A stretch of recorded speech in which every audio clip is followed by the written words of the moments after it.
Chapter 183, Capturing someone from the Chujiang mansion. Jiang Changbai settled into the seat beside Xiao Nanye, glancing over before posing a question.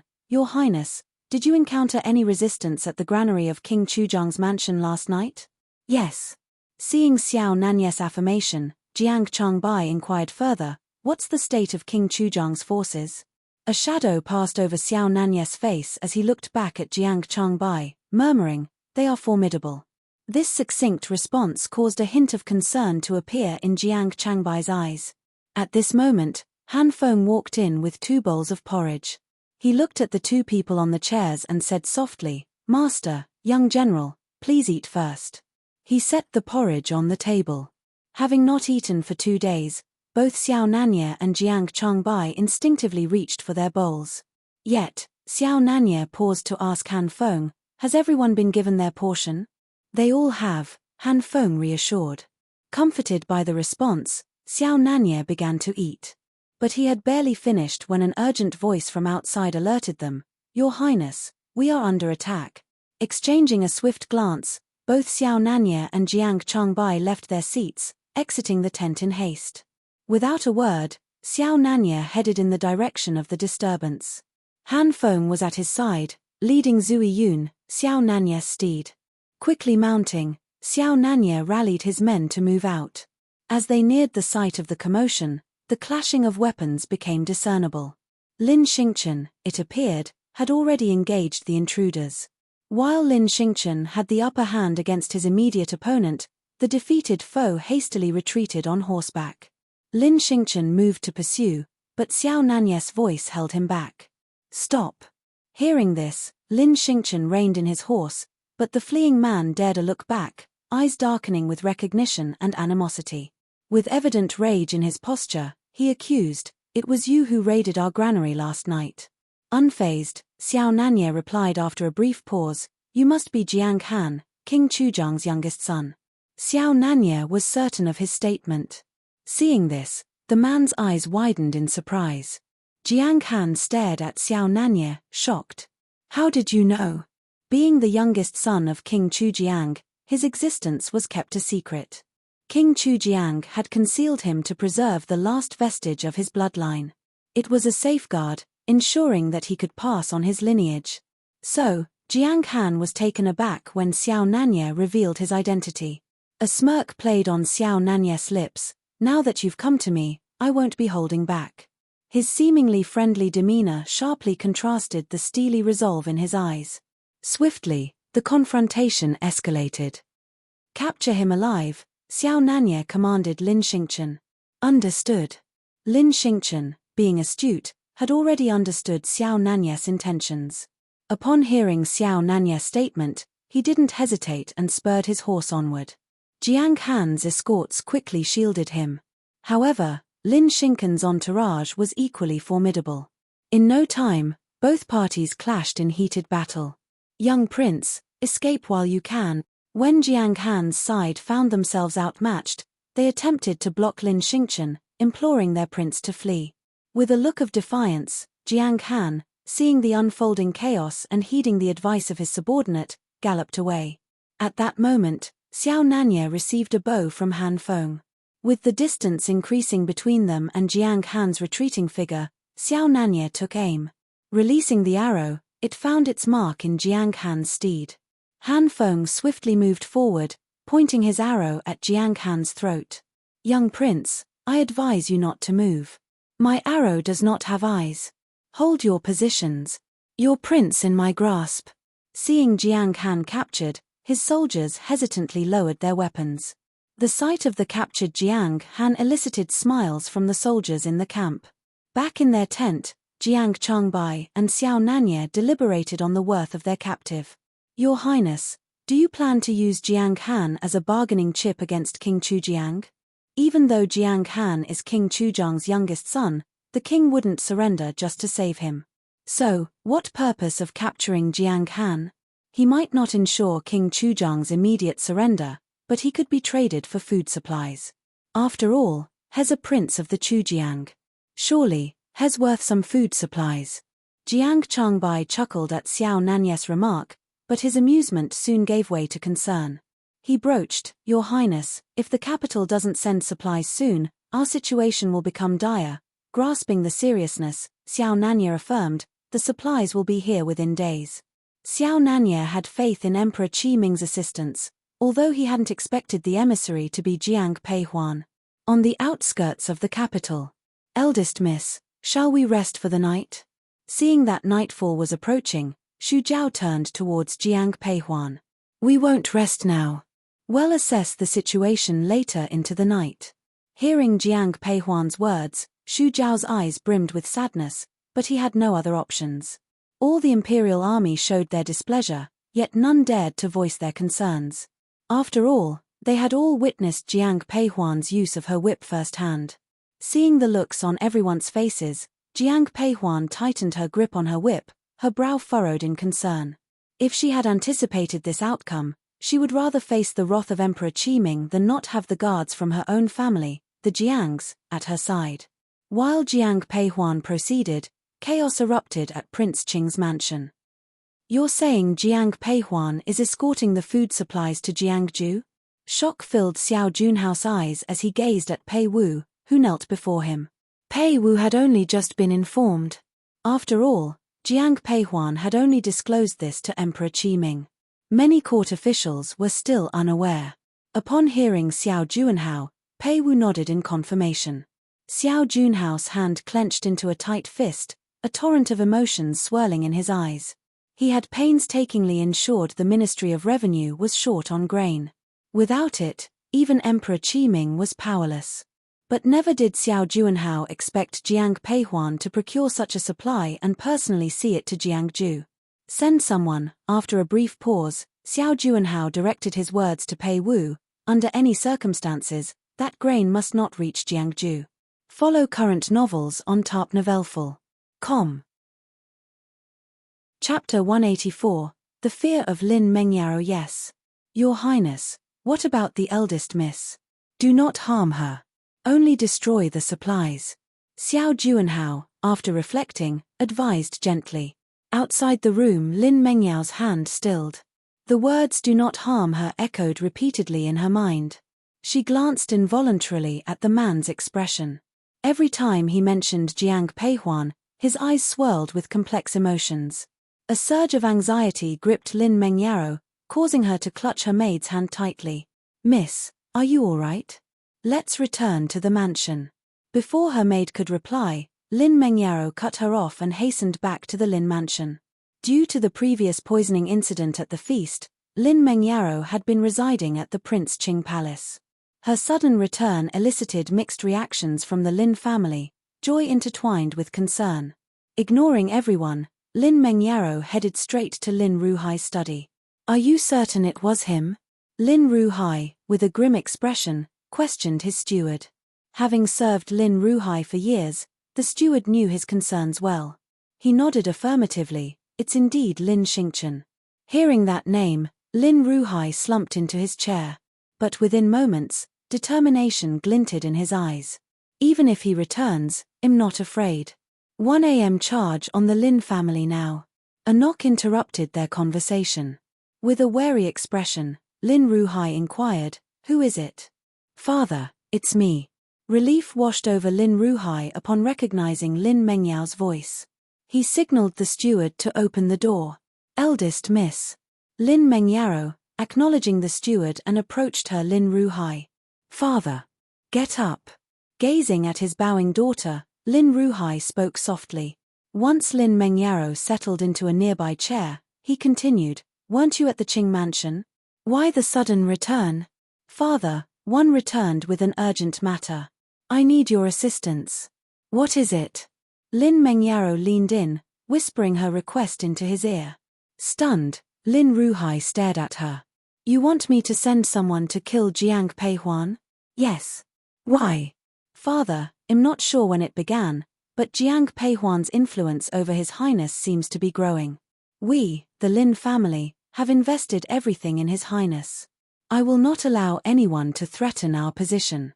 At first, Lin Mengyao didn't truly intend to harm Jiang Peihuan. However, recent events made her acutely aware of the widening gap between them. If one day he truly fell for Jiang Peihuan, the thought alone was something Lin Mengyaro neither dared to entertain nor risk. She resolved to quash this potential threat at its very inception. Lin Ruhai had always perceived his daughter Mengyaro as composed and gracious. This was the first time he detected a hint of jealousy in his eldest daughter's demeanor. Stepping forward, Lin Ruhai placed a comforting hand on Lin Mengyao's shoulder. Whispering, he reassured, Yaro, don't fret. I'll take care of Jiang Peihuan for you. Thank you, father. But remember, His Highness mustn't learn of this. Don't worry. One have it under control. A faint smile appeared in Lin Mengyao's eyes as she walked out of Lin Ruhai's study. Noticing the smile, the maid accompanying Lin Mengyaro cautiously remarked, Miss, His Highness isn't inclined to harm the eldest miss of the Jiang family. If he discovers our intentions, he might not take it well. As long as we can get rid of Jiang Peihuan, it doesn't matter even if His Highness resents us. Moreover, he would not know about this matter. The Qing mansion and the Lin family sent people to find Jiang Peihuan at the same time. Meanwhile, Jiang Peihuan remained oblivious to their intentions. In the dead of night, Jiang Peihuan instructed everyone to rest where they stood. Yi Xiao approached her, whispering, Eldest miss, you should take a moment to rest as well. Jiang Peihuan nodded in acknowledgement. Understood. Though their journey weighed on her mind, Jiang Peihuan couldn't allow herself to fall into a deep sleep. So, when a rustling reached her ears, she instantly awoke. Eldest miss, we have company, Yi Xiao, ever the alert secret guard, whispered. Both Wang Ying and Lin Xiao were also roused. The three promptly converged beside Jiang Peihuan. Suddenly, a peculiar sound echoed, and fiery arrows streaked toward them, landing amidst their grain supplies. Witnessing the fiery assault, a shadow cast over Jiang Peihuan's expression. Lin Xiao, Wang Ying, rally the Flying Feathers army to guard our supplies. Understood. Xu Jiao. At your service, eldest miss. Have all the Imperial Army soldiers disperse and defend against the enemy. Affirmative. Yi Xiao, come with me. Without delay, Jiang Peihuan mounted her horse. Yi Xiao was quick to join her side.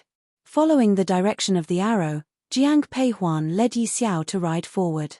Soon, they saw a group of people waiting there. She took out a porcelain bottle and looked at it. Jiang Peihuan's eyes were filled with complicated emotions. These people were obviously following orders. Jiang Peihuan was not willing to use these poisons on them. Yet, seeing the steadily burning grain, any prior hesitations melted away from her countenance. Looking at Yi Xiao, Jiang Peihuan said, Yi Xiao, I'll throw the bottle over and you break it immediately. As you command, eldest miss. When she saw Yi Xiao nod, Jiang Peihuan threw the porcelain bottle in her hand at the people who were shooting arrows. Then, Yi Xiao threw the dagger in her hand, and the porcelain bottle instantly broke into pieces. The night wind blew, and a fragrance instantly filled the air. When the fragrance dispersed, the archers fell from their horses and wailed. The leader of the archer instinctively cast his gaze upon Jiang Peihuan. He trained his arrow directly on Jiang Peihuan, but before he could release it, he was overcome with dizziness and collapsed to the ground. Young miss, shall we execute these men? There's no need. Spare their lives. With that, Jiang Peihuan made her way back. A significant amount of grain had been consumed by the flames. As she surveyed the scorched grain, Jiang Peihuan's eyes brimmed with sorrow. Turning to Xu Jiao, Jiang Peihuan spoke decisively, Commander Xu, it isn't wise to linger here any longer. Let's move on. Yes, eldest miss. The fatigue weighed heavily on the Imperial Guards, yet after the recent turn of events, none dared voice their complaints. Particularly since Jiang Peihuan, by her lone effort, had thwarted the incident, the guards' perception of her changed entirely. Jiang Peihuan swiftly mounted her horse, gripping the reins of live foam tightly. However, not long after they left, a group of men in black rushed out. Guard the grains. Follow current novels on tarpnovelful.com. Chapter 185. Attacked. Upon seeing these people, Jiang Peihuan's immediate thought was to safeguard the grains. Yet, She quickly realized that they weren't there for the supplies, but for her. Because those men in black directly unsheathed their swords, aiming straight at Jiang Peihuan. With a swift movement, she drew her long whip from her waist, flicking her wrist to strike the man before her. Yi Xiao, Wang Ying, and others were quick to back her up. Protect the eldest miss. The Flying Feathers army was established by Shui Yang. To them, Jiang Peihuan held more value than any supply of grain. As for Yi Xiao, she was only thinking about Jiang Peihuan. Though those trying to assassinate Jiang Peihuan were highly skilled, her group was rejuvenated and seasoned. In no time, the attackers were either wounded or killed. Still, they showed no inclination to retreat, determined to fight to the death. It wasn't long before only 2 of the attackers remained. Seeing Yi Xiao readying his dagger, Jiang Peihuan coldly commanded, "Keep them alive." Heeding her orders, both Yi Xiao and Wang Ying adjusted their attacks. Soon, the duo was captured and presented to Jiang Peihuan. Their face masks had been removed, revealing tattoos on their foreheads. Recognizing the mark, a unique sign of assassins in the martial world, Jiang Peihuan remarked, "You're from the Dark Blood Pavilion."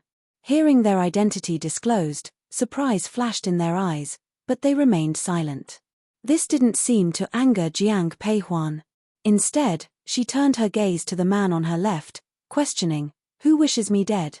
He responded with only silence, avoiding her gaze, prompting a smirk from Jiang Peihuan. Without hesitation, she brandished her whip again, ensnaring the man's throat. With a sudden tug, the man's complexion turned a ghastly shade of green. His companion's eyes widened in horror. Struggling to breathe, the ensnared man's face transitioned from green to a pale white. Just when death seemed imminent, Jiang Peihuan released her grip. Gasping like a fish out of water, he barely caught his breath when the whip tightened around his neck once more. After several such torments, sheer terror filled his eyes, a sentiment echoed by their onlookers, including the imperial guards led by Xu Zhao. Their previous contempt had vanished.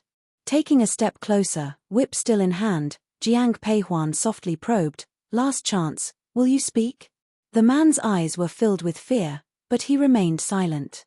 The expression in Jiang Peihuan's eyes instantly turned cold. She suddenly pulled the man to the ground. The man next to him was shocked when he saw this. Unhurriedly, Jiang Peihuan coiled up her whip and approached the fallen man. Jiang Peihuan spoke in a chilling tone, "I'm aware assassins like you aren't afraid of dying. But are you afraid of a fate worse than death?" Before the man could react to her words, she swiftly produced 2 silver needles and stabbed them into the man's neck. Intense pain surged through him, causing the man to writhe on the ground. Jiang Peihuan watched him coldly. Once he was drenched in sweat, she stepped forward and removed the needles from his neck. "I'm asking you one last time. Are you going to tell me or not?" I will," the man croaked, looking fearfully at the trembling needle in her hand. She simply stared at him. Meeting her gaze, the man whispered, "I don't know who's pulling the strings, but I know their surname is Lin. I'm not lying. That's all I know." Hearing this, confusion flashed in Jiang Peihuan's eyes. Hearing the surname Lin, her first thought was of Lin Ruhai. But she wondered if this incident was because of her or Lin Xingchen. She never once considered that it might be related to Lin Mengyaro. "Yi Xiao, release him. Eldest miss, are we letting him go just like that?" Hearing Jiang Peihuan's words, Yi Xiao looked somewhat disapproving. Still, he untied the ropes binding the man. Jiang Peihuan spoke softly, "Even if he goes back, what awaits him won't be pleasant." With that, she mounted her horse and moved on. The entire group followed in silence, not daring to speak. As dawn approached, Xiao Juanhao and Lin Mengyaro were anxiously awaiting news. At the Prince Qing mansion, Pei Wu walked into Xiao Junhao's study. "How is it?" Xiao Juanhao, who had not slept all night, eagerly asked as he saw Pei Wu. After a respectful bow, Pei Wu lowered his head and said, "My lord, we failed." Hearing this, Xiao Juanhao fell silent. After a long pause, he said with a bitter smile, "Is this fate?" His eyes filled with despair. Seeing his expression, Pei Wu quickly added, "Your Highness, don't forget, Meng Yi is heading to Jiangju."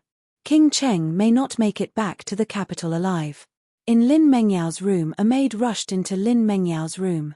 Lin Mengyao immediately put down the book in her hand and asked, "Well?" The maid shook her head. "She's not dead. Miss, the master told me that Miss Jiang has many skilled fighters around her.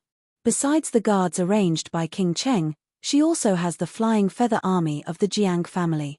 It's very hard to assassinate her." With every word from the maid, Lin Mengyao's face darkened. She clenched her fists tightly, even though her nails were digging into her palm. In the capital, Jiang Peihuan was unaware of these developments. All she could think of was reaching Jiangju as quickly as possible. "Eldest miss, we'll reach Jiangju in another day," Yi Xiao whispered, handing her a water bottle. After taking a sip, Jiang Peihuan stored the bottle away. For some reason, as they neared Jiangju, her anxiety grew.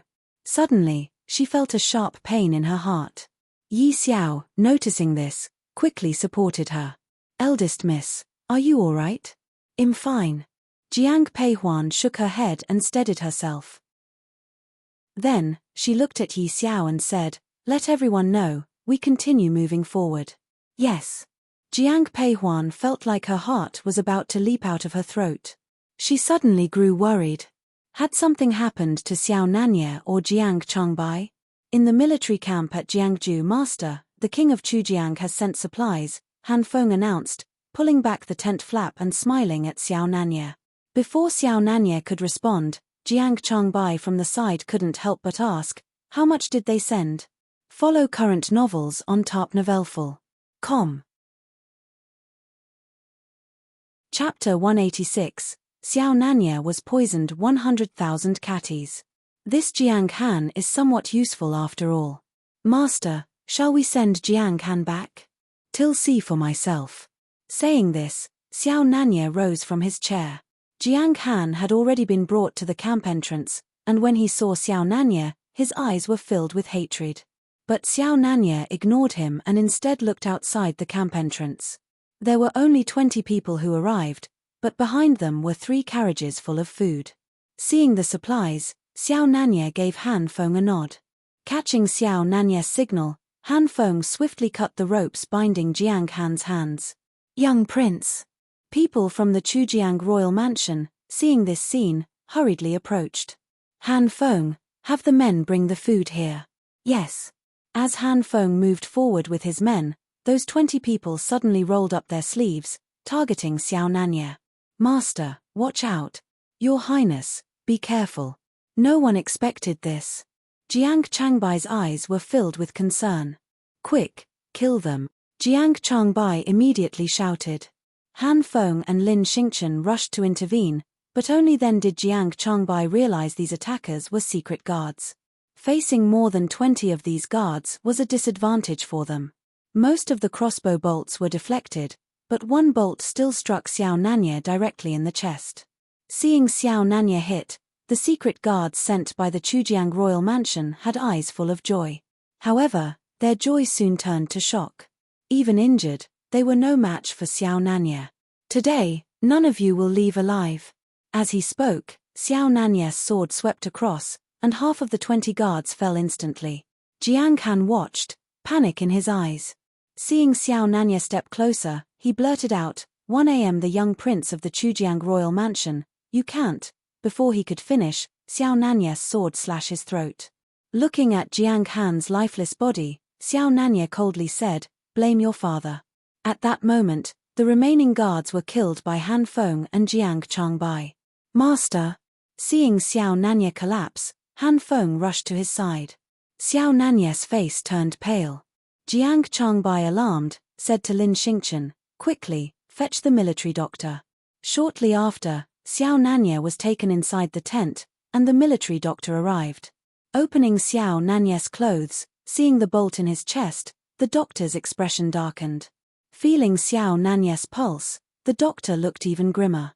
"How is His Highness King Cheng?" Seeing that the military doctor had not said anything, Jiang Changbai could not help but ask. "Young general, the bolt is poisoned, and it's close to his heart." I don't dare remove it." "What nonsense. You're the military doctor. If you can't save him, Consider your life over. Jiang Changbai's eyes blazed with anger.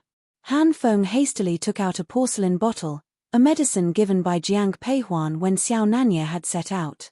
Opening it, Han Feng quickly placed a pill in Xiao Nanye's mouth. After a moment's hesitation, he gave him another. What did you give His Highness? Jiang Changbai asked urgently. It's the medicine the eldest Miss Jiang gave. She instructed it to be administered in dire circumstances. Military doctor, check His Highness' pulse once more.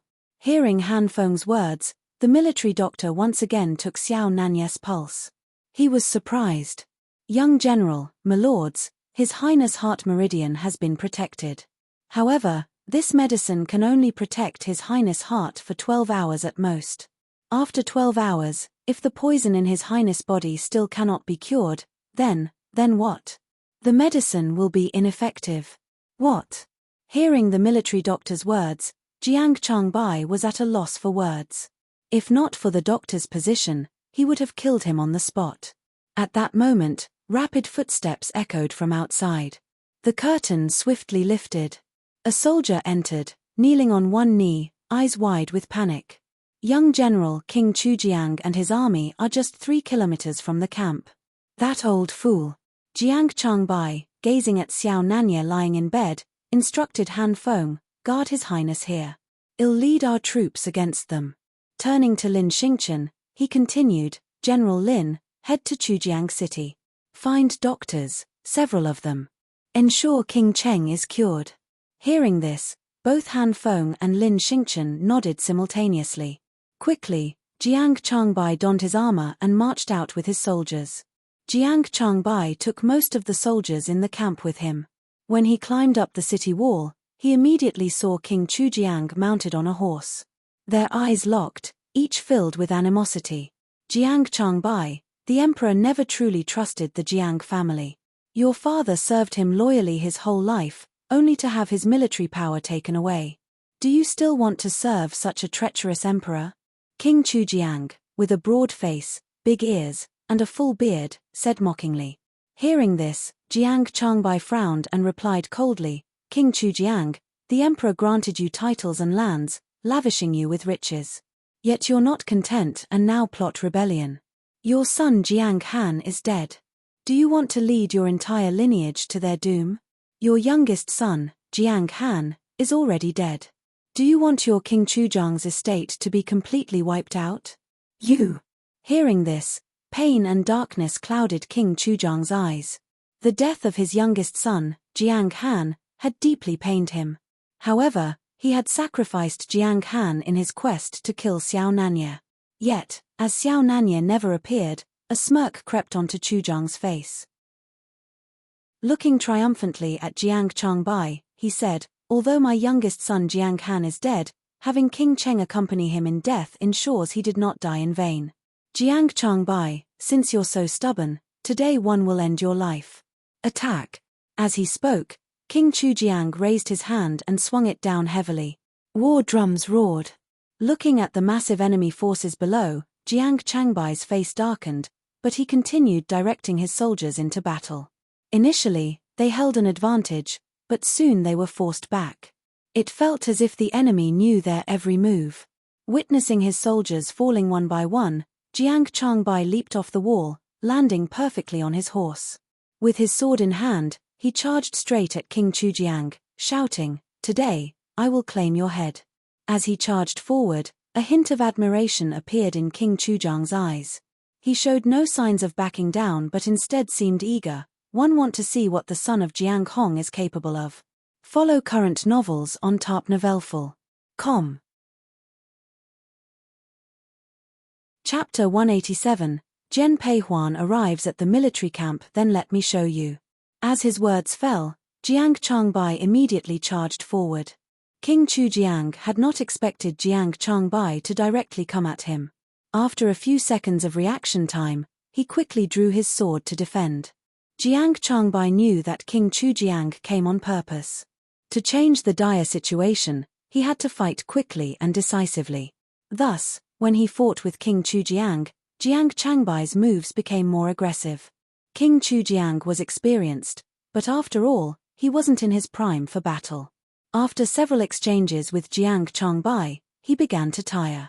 However, he was too proud to ask for help from those beside him. King Chujiang, you really don't care about your youngest son's death, do you? Upon hearing this, anger flashed in King Chujiang's eyes. Just as he was caught off guard, the long sword in Jiang Changbai's hand pierced King Chujiang's shoulder. Originally, he had aimed for King Chujiang's heart, but with his extensive battle experience, King Chujiang's first reaction was to dodge. Even so, he was injured. Your Highness. Seeing King Chujiang injured, the soldiers of Jiangju showed concern. Retreat. The deputy general beside King Chujiang immediately called out. A moment later, King Chujiang's side began to retreat. Jiang Changbai's troops instinctively wanted to pursue, but he stopped them. Don't chase. Young general, shouldn't we pursue our advantage? This is Jiangju, if we chase, we'll be at a disadvantage. Don't pursue. With that, Jiang Changbai led the army back to the camp. Upon returning to the camp, Jiang Changbai immediately went to Xiao Nanye's tent. Lin Xingchen had already summoned several doctors, but no one could treat the wounds on Xiao Nanye, nor could they cure his poison. What's that smell? After standing in the tent for a while, Jiang Changbai noticed a rotting smell. Upon closer inspection, Jiang Changbai realized the smell came from Xiao Nanye. Han Feng approached and carefully lifted Xiao Nanye's clothes, discovering that the wound had started to rot. Seeing this, worry filled Han Feng's eyes. All of you are useless, can't you do anything? No matter how Han Feng raged, the doctors dared not approach. At this moment, Han Feng deeply missed Jiang Peihuan. If she were here, she'd surely have a way to heal Xiao Nanye. As he thought this, a sentinel outside announced, "General, there's an army approaching. They dare to come back." Upon hearing the sentinel, Jiang Changbai's first thought was that King Chujiang's troops had returned. As he instinctively prepared to go out, Lin Xingchen stopped him. Meeting his puzzled gaze, Lin Xingchen whispered, "Young general, you've just returned from the battle. Let me handle it this time." She turned to Han Feng and whispered, "Do you have strong alcohol in the army?" "Yes, I'll go look for it." Han Feng departed promptly and returned shortly with a jar of liquor. Taking the liquor, Jiang Peihuan immediately poured it onto Xiao Nanye's wound. The intense pain jolted the man awake. "Corner!" Seeing the person beside his bed, Xiao Nanye looked momentarily dazed. "Xiao Nanye, stay awake. I'm going to treat the poison. You can't fall asleep." "Okay." Hearing Jiang Peihuan's words, Xiao Nanye gave a weak nod, but his gaze was still unfocused. Initially, this poison could have been treated with herbal medicine, but too much time had elapsed. Jiang Peihuan resorted to using silver needles to extract the toxins from his body, and then she planned to cut away the rotting flesh near his heart. Upon examining the arrow near the man's heart, Jiang Peihuan confirmed it was still a slight distance away from the vital organ, sighing in relief. Follow current novels on tarpnovelful.com. Chapter 188, Treating the Rotten Flesh. Elder brother, Han Feng, both of you hold down Xiao Nanye's shoulders. Remember, he mustn't move. Lin Xingchen, you hold his legs. Upon hearing Jiang Peihuan's instructions, the three immediately stepped forward. Jiang Peihuan sanitized her hands with white wine, then turned to Yi Xiao and said, "Prepare the hemostatic medicine. As soon as one remove the arrow, apply the medicine powder." "Yes, eldest miss." Following Jiang Peihuan's instruction, Yi Xiao readied several white gauzes, sprinkling the medicine powder on them and holding a bottle of hemostatic medicine in her other hand. After ensuring everything was prepared, Jiang Peihuan turned to the man on the bed, whispering, "Xiao Nanye, I am about to remove the arrow. It has barbs, so expect excruciating pain when I extract it. The wound is close to the heart, so you must stay still." "I understand." Upon hearing his response, Jiang Peihuan took a firm grip on the arrow's shaft. The moment she touched it, Xiao Nanye's muscles tensed. In an instant, Jiang Peihuan applied force and yanked it out. The barbed arrowhead took a chunk of flesh with it. Xiao Nanye instinctively tried to move, but Jiang Changbai and Han Feng firmly held him in place. Observing the scene, Yi Xiao promptly doused the entire wound with the hemostatic medicine and then pressed the gauze against it. Warm blood stained the gauze. Seeing this, Yi Xiao's expression changed. "Eldest miss, the bleeding isn't stopping." Hearing Yi Xiao's words, Jiang Peihuan quickly took out silver needles. Dozens of silver needles were deftly inserted into Xiao Nanye's chest, and shortly after, the bleeding stopped. Throughout the ordeal, Xiao Nanye remained largely silent, looking as if he had been dragged from water. "Xiao Nanye, one will now use silver needles to cure your poison. The procedure will be painful, but it's necessary. If you can't bear it, let me know." The man didn't utter a word but gave a slight nod in acknowledgement. "Han Feng, help your master to a sitting position." Upon Jiang Peihuan's command, Han Feng gently assisted Xiao Nanye into a seated posture. Jiang Peihuan moved behind Xiao Nanye, removed his upper attire, and began to place needles into his back. Her actions were efficient, and soon Xiao Nanye's back was filled with needles. Despite the intense pain, Xiao Nanye bore it silently, only clenching his teeth. After some time, dark blood started oozing from the needle entry points. A groan escaped from Xiao Nanye's lips. Sweat streamed down his forehead. Jiang Peihuan took a cloth and carefully wiped the sweat from his face. An hour passed, and the blood that emerged from the needle sites had turned a brighter shade of red. Jiang Peihuan exhaled in relief before removing the needles. Witnessing the procedure, Han Feng inquired, "Eldest miss, has the master's poison been fully neutralized?" "Yes, only a negligible amount remains. He just needs rest and proper care now." "That's a relief." Upon hearing Jiang Peihuan's words, Han Feng's eyes were filled with excitement, and he looked at Jiang Peihuan with deep gratitude. Jiang Peihuan didn't look back at him but turned to Xiao Nanye, who was on the bed. "The rotten flesh on your wound needs to be removed. Can you endure it? If not, we can do it tomorrow." "It's fine. Do it." Xiao Nanye's voice was a little hoarse. Looking at the rotten flesh near his chest, Jiang Peihuan nodded. She then instructed Yi Xiao, "Prepare the dagger and ensure it's sterilized." "Understood." A moment later, Jian Peihuan took the dagger from Yi Xiao's hand. A moment later, Jiang Peihuan took the sterilized dagger from Yi Xiao's hand. Without any hesitation, she skillfully removed the rotten flesh from Xiao Nanye's chest, knowing that the longer she took, the more pain he would experience. Beads of sweat rolled down Xiao Nanye's forehead, and Jiang Peihuan was also sweating slightly. As she continued her operation, she observed Xiao Nanye's expression closely. After removing all the rotten flesh, Jiang Peihuan took some white liquor and poured it on the wound. Xiao Nanye gripped the bedding tightly, the veins on his hand popping. Those present observed with a mixture of respect and admiration. "Bring me the medicine." Upon hearing Jiang Peihuan's command, Yi Xiao quickly handed her the medicine. She carefully applied it to the wound and then wrapped it with gauze. In the days ahead, ensure the wound remains dry and avoid any rigorous activity. She then offered, "Here's a pill to aid your recovery." After assisting Xiao Nanye with his bandage, Jiang Peihuan placed a pill into his mouth. Without inquiring about its composition, he complied. As soon as he took the medicine, Xiao Nanye fell asleep.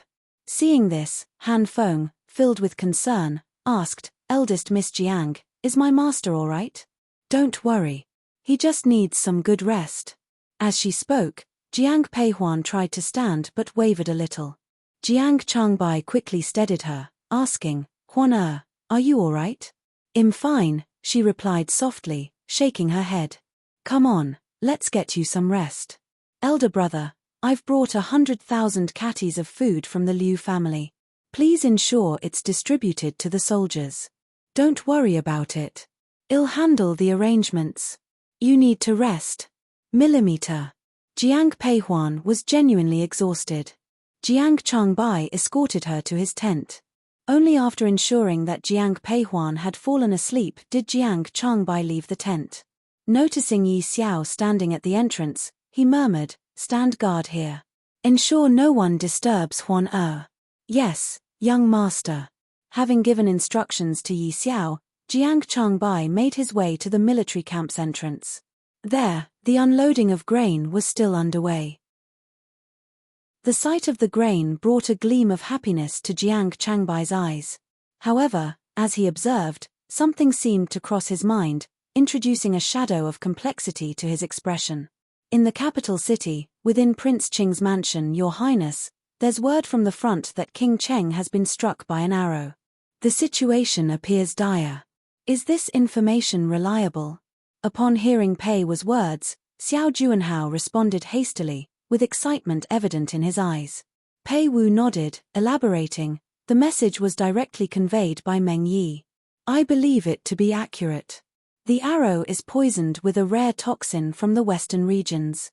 Once infected, the wound will start to rot. Without an antidote within 6 hours, death is certain. Hearing this, Xiao Junhao's eyes were filled with excitement. After pausing for a moment, he turned to Pei Wu, inquiring, have there been any updates regarding Jiang Peihuan?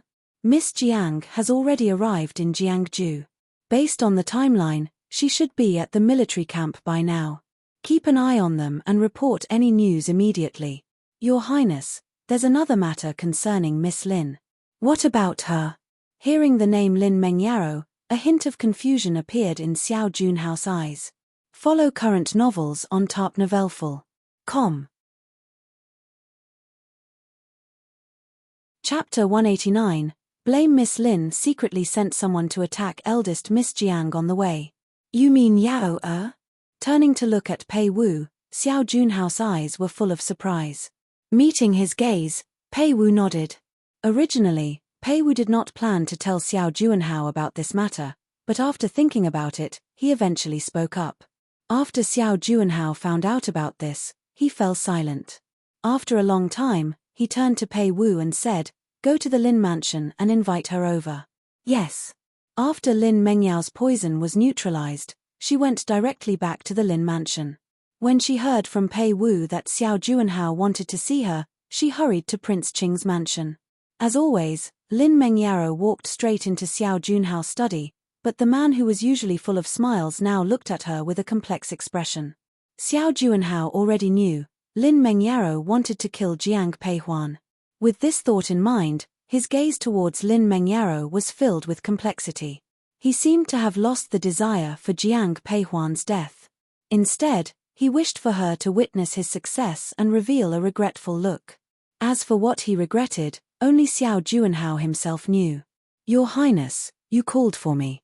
Is there something wrong? Lin Mengyaro had been waiting for Xiao Junhao to take the initiative to speak, but after waiting for a long time and seeing no signs of him doing so, she finally spoke.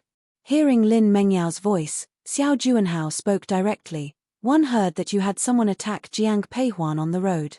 He spoke in a definitive tone, and Lin Mengyao's eyes showed a hint of surprise upon hearing this.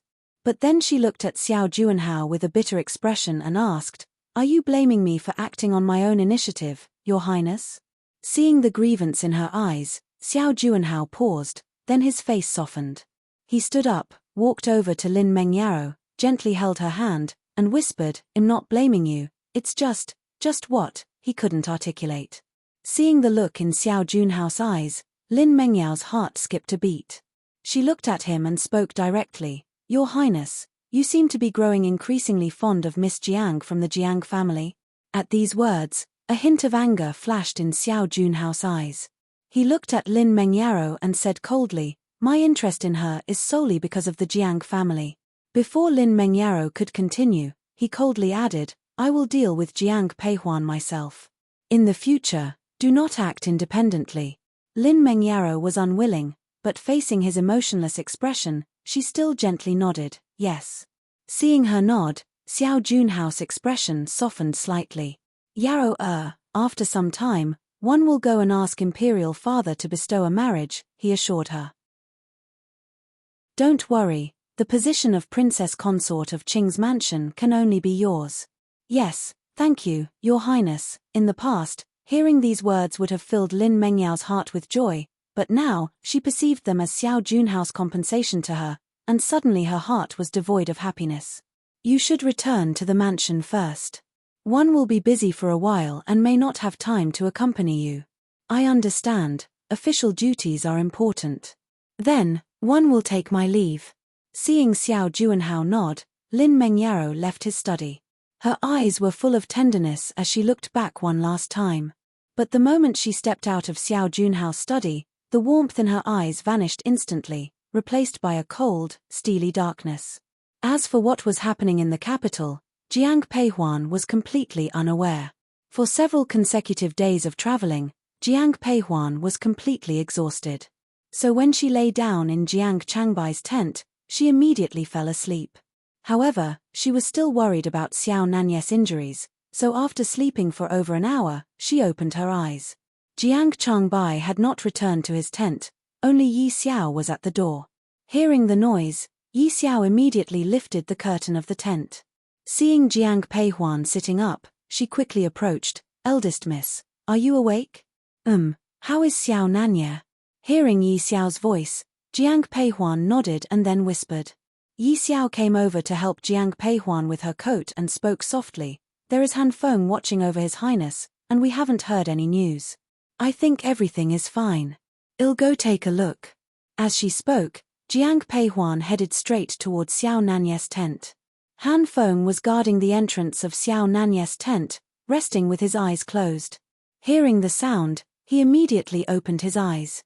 Seeing that the visitor was Jiang Peihuan, he unconsciously smiled. "Eldest miss, why are you here? Are you here to see the master? Please, go in." Before Jiang Peihuan could say anything, Han Feng spoke first, and then helped Jiang Peihuan lift the curtain. Nodding to him, Jiang Peihuan walked directly into the tent. Yi Xiao, who was following Jiang Peihuan, was about to enter, but was stopped by Han Feng grabbing her wrist. Seeing his action, Yi Xiao's eyes were full of confusion. Meeting her gaze, Han Feng whispered, "The eldest miss rarely comes here, let her have some quality time with the master. Don't go stirring the pot." Hearing this, Yi Xiao's eyes were speechless, but she didn't proceed any further. Xiao Nanya was still sleeping. Jiang Peihuan walked to the bedside and first checked the wound. Seeing no signs of infection, she let out a sigh of relief. Then, Jiang Peihuan reached out to hold the man's pulse. It must be said that Xiao Nanyes' physical condition was excellent, and his pulse was already very steady. Just as Jiang Peihuan was about to let go, her wrist was suddenly gripped tightly by the man. Jiang Peihuan instinctively looked at him, but saw that his eyes were still tightly closed. This was a completely subconscious reaction. Jiang Peihuan lightly struggled, but couldn't break free. Sensing her struggle, the man not only did not let go, but instead increased his grip. If it were not for the man's steady breathing, Jiang Peihuan would have suspected that Xiao Nanya had already awakened. Worried that she would wake Xiao Nanya, Jiang Peihuan did not persist and complied, simply sitting down by the bed. Jiang Peihuan had woken up because she was worried about Xiao Nanya. Now knowing that he was all right, her eyes were once again filled with drowsiness. At first, Jiang Peihuan could force herself to stay awake, but unknowingly she fell asleep leaning against the bed. Early morning. Huaner. Jiang Changbai went to his tent early in the morning, but when he lifted the tent, he found it empty and devoid of people. He walked up and touched the quilt on the bed. It was completely cool, indicating that someone had long since left. Follow current novels on tarpnovelful.com. Chapter 190. Been there whole night. Stepping out of the tent, Jiang Changbai looked around and finally saw Yi Xiao at the entrance of Xiao Nanyes' tent. Seeing her, Jiang Changbai hurriedly asked, "Yi Xiao, where is Luaner?" Hearing Jiang Changbai's words, Yi Xiao subconsciously looked at the tent behind her. Following her gaze, Jiang Changbai couldn't help but ask, "Is Huaner inside?" Eldest miss was worried about His Highness' injuries, so she came over. "Has she been there all night?" Yi Xiao did not say anything but nodded. Seeing her nod, Jiang Changbai's face changed immediately. Although the two were already engaged, and although Xiao Nanya was injured and couldn't actually do anything to Jiang Peihuan, and although Xiao Nanya often visited the palm garden at night when he was in the capital, still, Jiang Changbai walked forward with rage in his eyes. As he prepared to lift the curtain, Han Feng stopped him. What are you doing? Move aside. Young general, my master is still injured. Please come back later. Han Feng's eyes were full of appeasement, but Jiang Changbai ignored him completely. Thinking of Jiang Peihuan spending the whole night in Xiao Nanye's tent, he felt as if his heart was on fire. Move aside, or don't blame me for being impolite. Seeing that Jiang Changbai was really going to fight him, Han Feng hurriedly stepped aside. Master, I have tried my best. After Han Feng stepped aside, Jiang Changbai stepped forward and pulled open the curtain. However, the scene before him stunned him. Jiang Peihuan was lying on the bed with a blanket covering her body. Xiao Nanye was sitting on a chair at the side, only wearing a coat. Hearing the noise, Xiao Nanye immediately opened his eyes. Seeing that Jiang Changbai was about to speak, Xiao Nanye immediately gave him a warning look. Seeing the man's expression, Jiang Changbai subconsciously shut his mouth. Xiao Nanye glanced at the person on the bed. His eyes were filled with gentleness. He gently placed Jiang Peihuan's exposed hand under the blanket, and only then did he walk out. With every step Xiao Nanye took, he felt a sharp pain from his wounds, but the man was in a good mood. Last night, when he opened his eyes and saw Jiang Peihuan, Xiao Nanye almost thought he was dreaming. Only when the pain from his injuries struck him did he realize that Jiang Peihuan had really come. He carefully moved Jiang Peihuan to the bed, and even then, she did not wake up, showing how truly exhausted she was. Your Highness, are your injuries all right? Jiang Changbai asked worriedly, looking at Xiao Nanye's retreating figure. Having witnessed that scene, Jiang Changbai had to admit that Xiao Nanye had truly fallen for his sister. Hearing his words, Xiao Nanye shook his head and softly said, "It's fine, just some minor injuries. They will heal in a few days." With a few words, Xiao Nanye sent Jiang Changbai away and then walked back into the tent. Jiang Peihuan didn't wake up until much later in the morning. "Huan, are you awake?" Seeing Jiang Peihuan open her eyes, Xiao Nanye immediately approached. Jiang Peihuan had slept for too long. If Yi Xiao had not repeatedly said that she was just too tired, Xiao Nanye would have woken her up. Jiang Peihuan felt the softness under her and realized that she was lying on Xiao Nanye's bed. She was stunned and looked at Xiao Nanye. She couldn't help but say, "One, remember that one came last night to check your wounds. How did one end up in bed? Huan, you've worked hard this time." The man didn't answer Jiang Peihuan's question directly, but instead looked at her warmly and said softly. Jiang Peihuan was stunned for a few seconds before she said softly, "My father, mother, and brother are all military soldiers. These are all things that I should do. Master, the breakfast is here." As Xiao Nanye was about to speak, he saw Han Feng walk in with the breakfast. It had been several days since he last tasted breakfast. Since Jiang Peihuan had brought food, they couldn't naturally let the soldiers go hungry any longer. Of course, that didn't mean they could eat whatever they desired. At this moment, what Han Feng brought in was nothing more than 2 bowls of plain porridge, a few steamed buns, and 2 small dishes. This simple meal was unique to Xiao Nanye. No one else in the camp had such a breakfast. Han Feng placed the food on the table, bowed to Xiao Nanye and Jiang Peihuan, and then left. Looking at the food on the table, Jiang Peihuan frowned. These foods had little nutrition and were not conducive to Xiao Nanye's recovery. But they were currently in the military camp, and there was no other choice. However, Xiao Nanye himself didn't mind. He picked up a steamed bun and was just about to pass it to Jiang Peihuan when he suddenly froze. The wound was near his heart, and moving carelessly might exacerbate the injury. "Don't move, I can do it myself," she hurriedly said, seeing the man's frowning face. She then quickly took the steamed bun from his hand. Seeing that Xiao Nanye was about to pick up the soup spoon, Jiang Peihuan held down his hand. Facing the man's puzzled expression, Jiang Peihuan whispered, "You shouldn't exert force now. I'll have Flan Feng feed you." As she said this, Jiang Peihuan was preparing to call Han Feng in, but Xiao Nanye grabbed her hand and said, "No." The man's eyes were full of resistance. Seeing the expression in his eyes, Jiang Peihuan couldn't help but frown. "If you do it yourself, it will affect your wound. Then you feed me." Upon hearing Jiang Peihuan's words, Xiao Nanya unconsciously spoke out. As soon as his words fell, both of them were stunned. Xiao Nanya was already prepared for Jiang Peihuan to refuse, but after a moment of silence, she picked up the porridge from the table, and then took the utensils. She first tested the temperature of the porridge with the back of her hand before bringing it to the man's mouth. Watching Jiang Peihuan's actions, Xiao Nanya's eyes were full of warmth. After a moment of silence, he finally opened his mouth. He had joined the army at a young age, and although Emperor Qiming had been very indulgent towards him, when he was seriously injured on the battlefield, he had always gritted his teeth and borne the pain alone. This was the first time someone had taken such thoughtful care of him.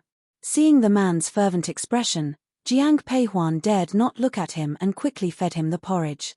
After he finished eating, Jiang Peihuan picked up a steamed bun. The tent was very quiet but harmonious. However, this harmony was quickly broken by the sound of horns outside. The two exchanged glances and stepped out of the tent together. At this moment, Han Feng stepped forward. "Master, the people from the Chujiang mansion are challenging us outside." "I will go." Jiang Changbai emerged from his tent, dressed in military attire. Since Xiao Nanya was injured, he was the natural choice to step out and fight in Xiao Nanya's stead, but Jiang Changbai had only taken a few steps when Jiang Peihuan stopped him. "Elder brother, don't go yet," she said. Seeing that everyone was looking at her, Jiang Peihuan continued, "In the next few days, no matter how much the people from the Chujiang mansion boast and challenge us, we will not go out to fight." Follow current novels on tarpnovelful.com.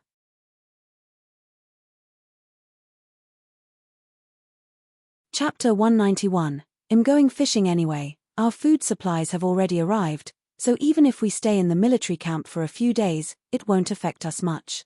"Huan do you have a plan?"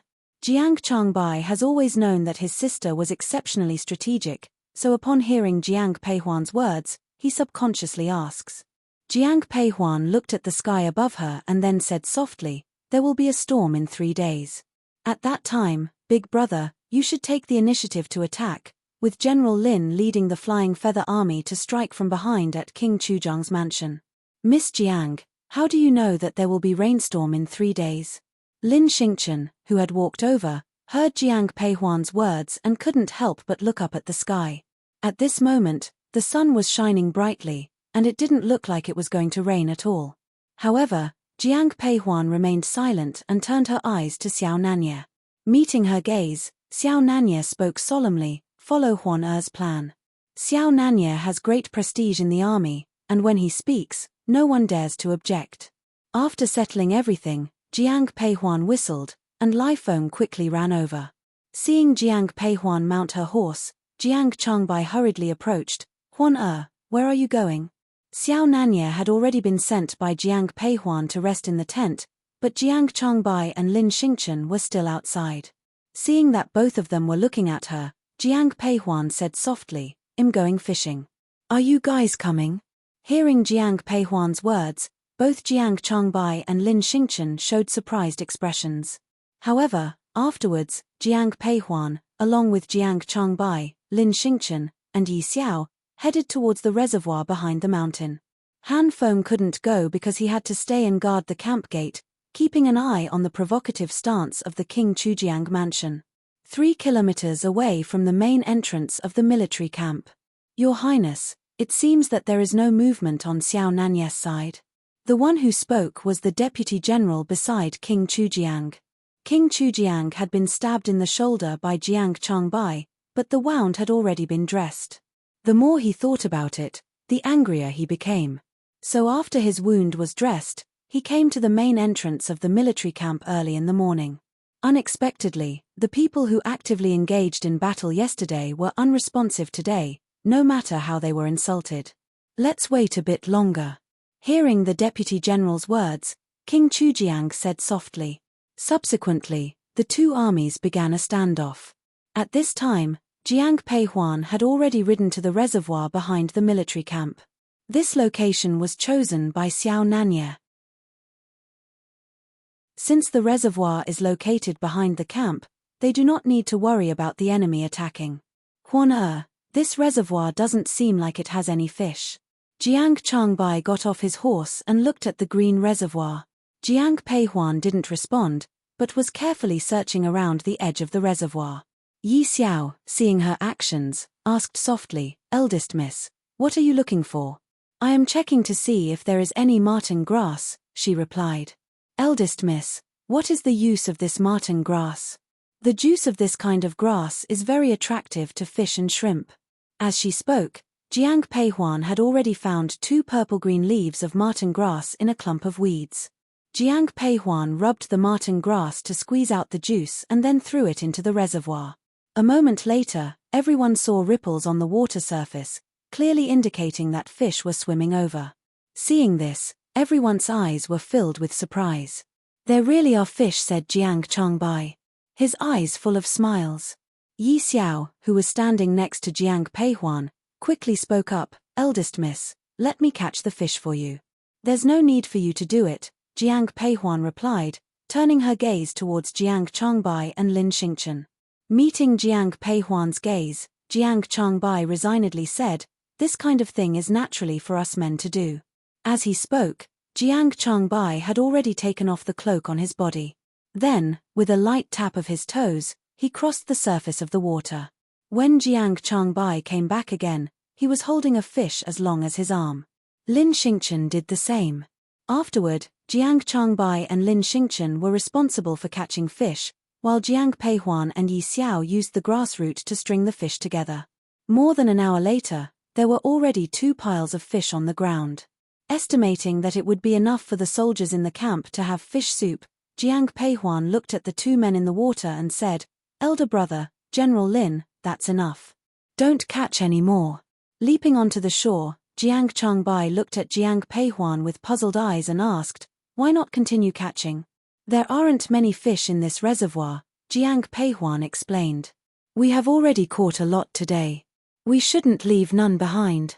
Saying this, Jiang Peihuan handed the string of fish in her hand to Jiang Changbai. Jiang Peihuan had intended to help carry the fish, but Lai Feng was very averse to the smell of fish and wouldn't allow her to put the fish on its back. With no other option, Jiang Peihuan smiled and handed the fish to Jiang Changbai, who was beside her. He reluctantly smiled, and as he was about to take it, Lin Xingchen reached out and said, "I'll take it." "Okay, then I'll leave it to you." After returning to the military camp, Jiang Peihuan had Jiang Changbai send the fish to the kitchen, but she also took one for herself. An hour later, Jiang Peihuan walked into Xiao Nanye's tent with a bowl of fish soup. When she entered, Xiao Nanye was about to take his medicine. Seeing Jiang Peihuan, he smiled and said, "Huana?" Jiang Peihuan walked to the bedside and placed the fish soup on the table. Then she looked at Xiao Nanye, but when she smelled the medicine, she frowned. "This medicine?" Seeing Jiang Peihuan staring at the medicine in his hand, Xiao Nanye looked puzzled. "Isn't this the conditioning medicine you had the military doctor prepare?" "Let me see." Hearing Jiang Peihuan's voice, Xiao Nanye handed the medicine to her. As she took the medicine bowl from him, a soldier standing nearby suddenly made his move. He drew a dagger and aimed directly at Xiao Nanye. Jiang Peihuan, who was sitting at the bedside, saw this and immediately threw the medicine bowl at the soldier, and drew her whip from her waist. Seeing Jiang Peihuan engage with the soldier, Xiao Nanye instinctively wanted to help, but Jiang Peihuan stopped him sharply, "Don't intervene." Hearing Jiang Peihuan's words, Xiao Nanye looked displeased but didn't act further. Instead, he shouted towards the outside of the tent, "Is anyone there?" But at this moment, it was time to change shifts outside, and Hanfeng and others did not want to disturb Xiao Nanye and Jiang Peihuan, so they were not at the entrance. For a moment, no one noticed the fighting inside the tent. While Jiang Peihuan was fighting with the man, she realized that he was highly skilled, clearly a professional assassin. "Miss Jiang, Your Highness, what is this?" Lin Xingchen, hearing the sound of the struggle, hurriedly lifted the curtain of the tent. Just as Jiang Peihuan was feeling a little tired, Lin Xingchen heard the sound of fighting and quickly opened the curtain. Seeing him, Xiao Nanye immediately ordered, "Capture this man." Hearing Xiao Nanye's command, Lin Xingchen quickly stepped forward. Follow current novels on tarpnovelful.com.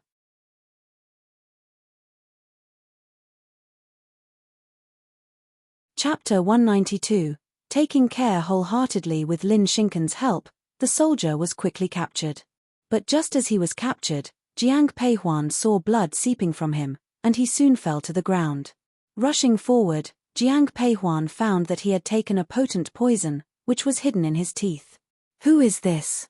Jiang Peihuan said. Her eyes filled with frustration as she looked at the man on the ground. Lin Xingqin did not expect this person to commit suicide. He frowned and said in a low voice, "I'll investigate it now."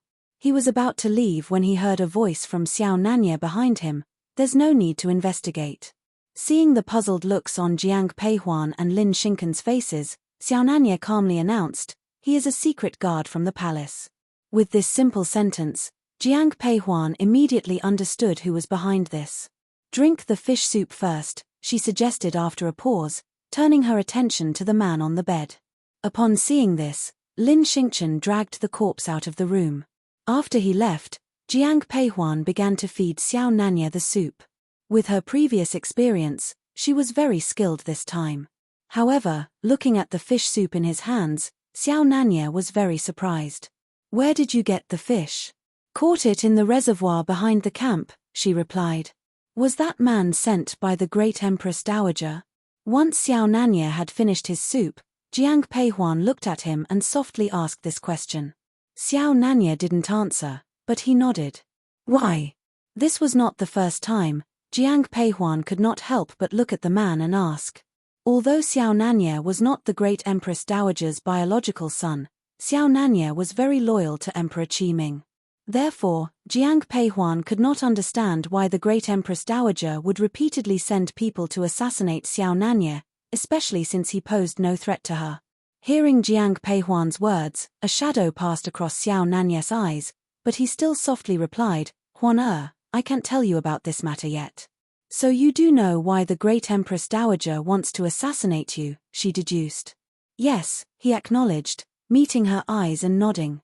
Upon seeing this, Jiang Peihuan's expression changed, and after a long while, she softly asked, "Does the emperor know about this?" "The great Empress Dowager is always clean and decisive in her actions," he explained. "Furthermore, she is the emperor's biological mother. Even if Emperor Qiming really knew that the great Empress Dowager was behind the attempts on Xiao Nanya's life, he wouldn't be able to do anything to her." Hearing this, Jiang Peihuan fell silent.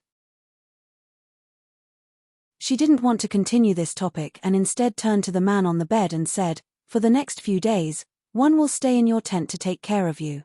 Then I'll order someone to prepare another bed." Millimeter.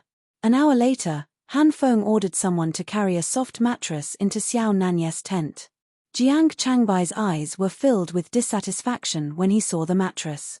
However, considering that Xiao Nanya had just survived an assassination attempt not long ago, if he really drank the medicine, he would definitely die. At the thought of this, Jiang Changbai did not say anything in the end. Time swiftly passed, and soon it was the third day. "Huan are you sure it will rain today?" Although Jiang Changbai had always trusted his sister, and knew that Jiang Peihuan was never a person to make baseless claims, he still revealed a hint of doubt in his eyes when he looked up at the bright sun. Hearing Jiang Changbai's words, Jiang Peihuan looked up at the sky. She squinted her eyes and then smiled, saying, "Elder brother, don't worry. It will start raining in less than an hour at most." Aside from Jiang Peihuan and Xiao Nanya, who remained composed, the others looked up at the sky from time to time.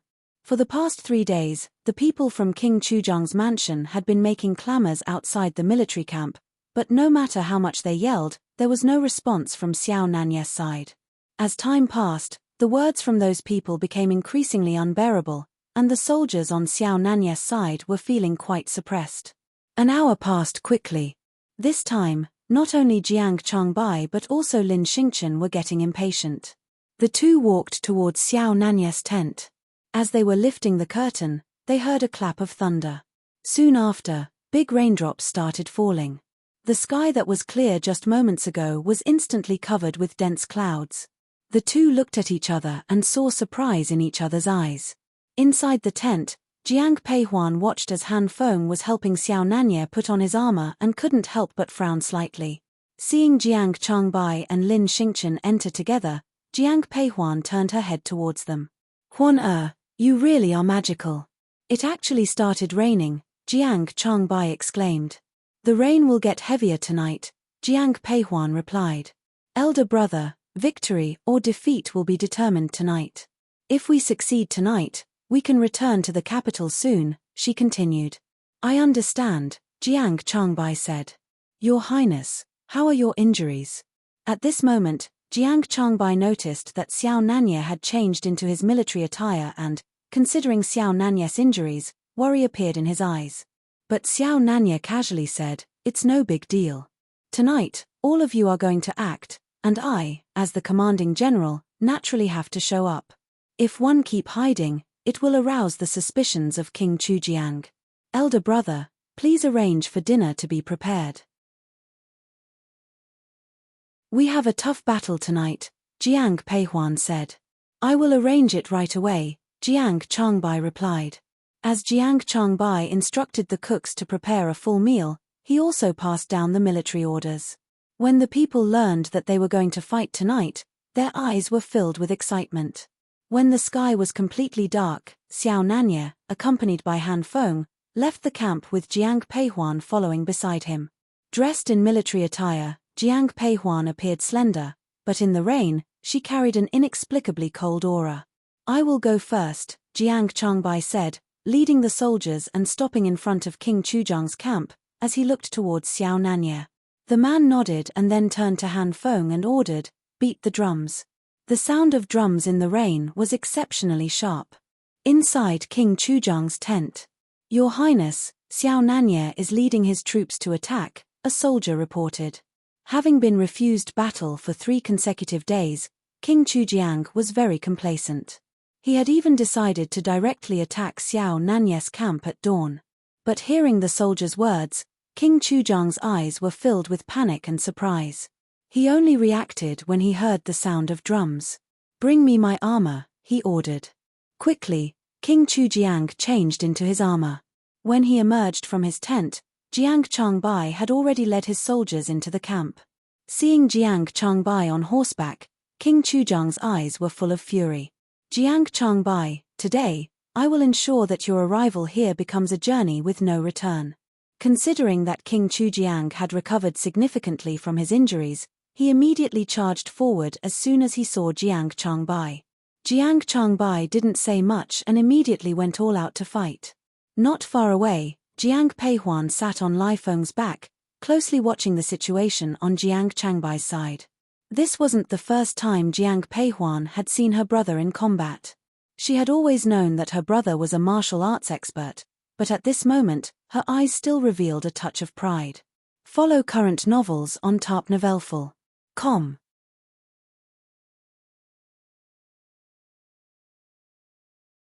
Chapter 193, King Chujiang's death. Looking at the sky, the rain was getting heavier and heavier. King Chujiang's military camp was already in chaos, with fighting noises everywhere. Xiao Nanye sat on Zui Yun's back and watched everything quietly. At this moment, the sound of horse hooves came from afar. Seeing the man on the horse rushing into King Chujiang's tent, Jiang Peihuan's lips curled into a cold arc. Your Highness, there is a trouble, someone cried. King Chujiang was fighting with Jiang Changbai. Hearing this, he subconsciously turned his head. In that instant, he was stabbed in the chest by Jiang Changbai's sword. Then, King Chujiang fell from his horse. Jiang Changbai stepped forward with his sword, but was stopped by the people beside King Chujiang. Ignoring the wound on his chest, King Chujiang looked directly at the man who arrived. What happened? The mansion has been set on fire, was the reply. What did you say? Hearing this, King Chujiang's eyes darkened. Where's the prince? King Chujiang, your son, the Prince Chu, is here, someone announced. As King Chujiang's words fell, Lin Xingchen rode up on his horse. In his hands was a bloody head that King Chujiang recognized as his eldest son's at a glance. What have you done? King Chujiang stuttered. King Chujiang, surrender now, came a cold command. At this moment, Jiang Changbai raised his sword and aimed it at King Chujiang. Ha ha, hearing Jiang Changbai's words, King Chujiang laughed as if he had heard a hilarious joke. though his eyes were devoid of any mirth and filled with coldness. He looked at Jiang Changbai and said coldly, "Today, one will have you buried with me." As he spoke, King Chujiang suddenly revealed a crossbow in his hand, aiming it directly at Jiang Changbai. Seeing this, Jiang Peihuan's face changed drastically. "Elder brother, be careful," she warned. When Jiang Changbai heard the warning, he subconsciously dodged, but he was too close to King Chujiang to completely avoid the attack. At this moment, an arrow flew straight towards them, knocking the bolt from King Chujiang's crossbow out of the air. This arrow was shot by Xiao Nanye. Still holding his bow and arrow, Xiao Nanye shot a second arrow, aiming directly for King Chujiang's neck. King Chujiang's neck was pierced by Xiao Nanye's arrow. The man rode his horse forward and chopped off King Chujiang's head. Holding the severed head in his hand, Xiao Nanye spoke coldly, "King Chujiang is dead. Lay down your weapons, and I will spare your lives. Otherwise, none shall be spared." The people of King Chujiang's mansion initially wanted to resist, but after hearing Xiao Nanye's final words of "none shall be spared," everyone froze. One of them was the first to drop their weapon, and eventually, all the soldiers laid down their arms. "I'll leave this to you guys," Xiao Nanye said after glancing at Jiang Changbai and Lin Xingchen, before turning to Jiang Peihuan. "Huan let's return to the camp." "All right." Jiang Peihuan was still concerned about the man's injury. Those 2 arrows that Xiao Nanye had just shot must have aggravated his wounds. But in front of so many people, Jiang Peihuan said nothing and just nodded. However, just as they were about to return to the camp, they saw a group of people rushing over. Hearing the sound, Xiao Nanye instinctively shielded Jiang Peihuan behind him. But when the newcomer approached Xiao Nanye, he immediately dismounted. "Greetings, Your Highness," King Cheng, the man kneeling on the ground said. He was dressed in brocade, but his expression was timid. Seeing him, Han Feng whispered into Xiao Nanye's ear, "Master, this is the illegitimate son of King Chujiang, Jiang Cheng." "Jiang Cheng, are you aware that your father is already dead?" Xiao Nanye spoke directly. Jiang Cheng, who was kneeling on the ground, had already seen the corpse at Chujiang's mansion. When he heard Xiao Nanye's voice, he lowered his head and said in a low voice, "Father deserved what he did. However, Your Highness, our King Chujiang's mansion had no intention of rebellion. On behalf of King Chujiang's mansion, I am willing to surrender our land and titles. We only hope that His Majesty will spare the lives of the hundreds in our mansion." "You represent King Chujiang's mansion?" Hearing Jiang Cheng's words, a hint of surprise appeared in Xiao Nanye's eyes. Hearing this, Jiang Cheng looked up, and after a moment, he said firmly, "Yes, one can represent King Chujiang's mansion." "In that case, you will accompany me to return to the capital," Xiao Nanye declared. "Yes, thank you, Your Highness." After saying this, Xiao Nanye didn't look at Jiang Cheng anymore and directly returned to the tent with Jiang Peihuan. As soon as they entered, Jiang Peihuan said to Han Feng, "Take off your master's clothes." Hearing Jiang Peihuan's words, Han Feng was stunned. After a few seconds, he hurried forward. Seeing the cold look in Jiang Peihuan's eyes, Xiao Nanye felt a little guilty. Looking at Jiang Peihuan, he said softly, "Huan I didn't." Before he could finish speaking, a sharp pain radiated from his chest wound, and Xiao Nanye glared at Han Feng darkly. Sensing Xiao Nanye's warning gaze, Han Feng said with a bitter face, "Master, the wound has stuck to the gauze." Jiang Peihuan initially wanted to ignore Xiao Nanye, but hearing this, she couldn't help but step forward. Xiao Nanye was wearing armor, so his wound had not touched water, but the wound had adhered to the gauze. After carefully examining it, Jiang Peihuan looked at Han Feng and coldly ordered, "Go prepare some white wine." "Yes." Han Feng felt relieved and hurried away. After he left, Xiao Nanye tried to hold Jiang Peihuan's hand, but she immediately pushed it away. You?" Hearing the man's cries of pain, Jiang Peihuan showed some concern, but when she was held by him, her eyes revealed some anger. "Huan I really didn't do it on purpose. Please don't be angry." "I'm not angry, I just, heartache." When applying medicine to Xiao Nanye, Jiang Peihuan noticed that his body was full of scars, cuts from swords and knives, there were several just on his chest. "Eldest miss, the white wine is here." At this moment, Han Feng lifted the curtain. Jiang Peihuan didn't say anything else. Instead, she took a clean handkerchief, dipped it in white wine, and then used it to moisten the gauze on Xiao Nanye's wound. Xiao Nanye couldn't help but gasp sharply when the white wine touched his wound. But he didn't make a sound. After the gauze was wetted by the white wine, Jiang Peihuan carefully peeled the gauze that had stuck to the wound. Then, she carefully sprinkled medicine on the wound. After dressing the wound, Jiang Peihuan didn't look at Xiao Nanye. Instead, she looked at Han Feng. Han Feng had been standing quietly by the side. Seeing Jiang Peihuan suddenly looking at him, his heart trembled. This lady in military attire seemed colder than his master. "Eldest miss, do you have any other orders? If Xiao Nanye uses any more strength again, his right arm might be crippled." Hearing Jiang Peihuan's words, Han Feng was stunned. Follow current novels on tarpnovelful.com.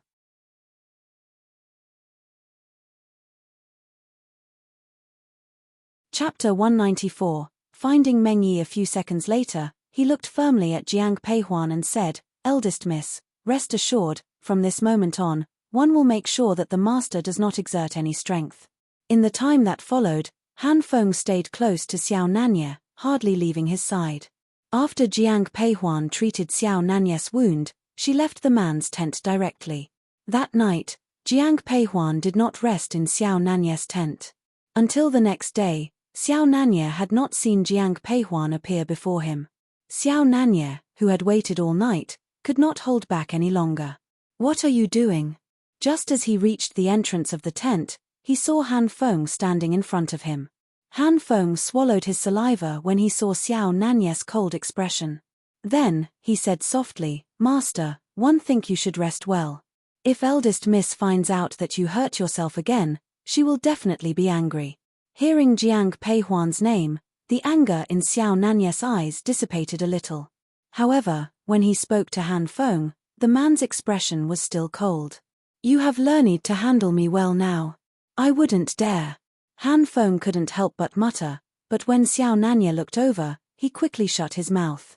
"I injured my hand, not my leg. I'm going out for a walk." Hearing this, Han Feng did not stop Xiao Nanye any further. Just as Xiao Nanye stepped out of the tent, he saw a hurried Jiang Changbai. He quickly approached and asked, "Where is Huan Isn't Huan in your tent?" Seeing that Jiang Changbai was also puzzled, Xiao Nanye frowned and proceeded to move forward. At this moment, Jiang Peihuan was accompanied by Lin Xingchen, after someone in Jiangju City. "Eldest miss, it seems like the person went that way, but over there are the homes of common people, and it wouldn't be appropriate for us to go there." Yi Xiao looked at the urban area in front of her, frowning. Hearing her words, Jiang Peihuan said in a low voice, "Let's go back first."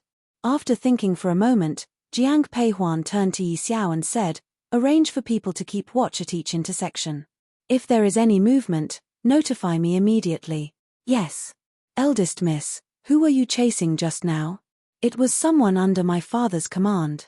After saying this, Jiang Peihuan said nothing more.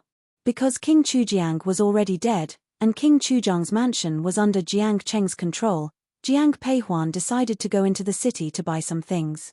But as soon as she arrived in the city, she saw Meng Yi's figure.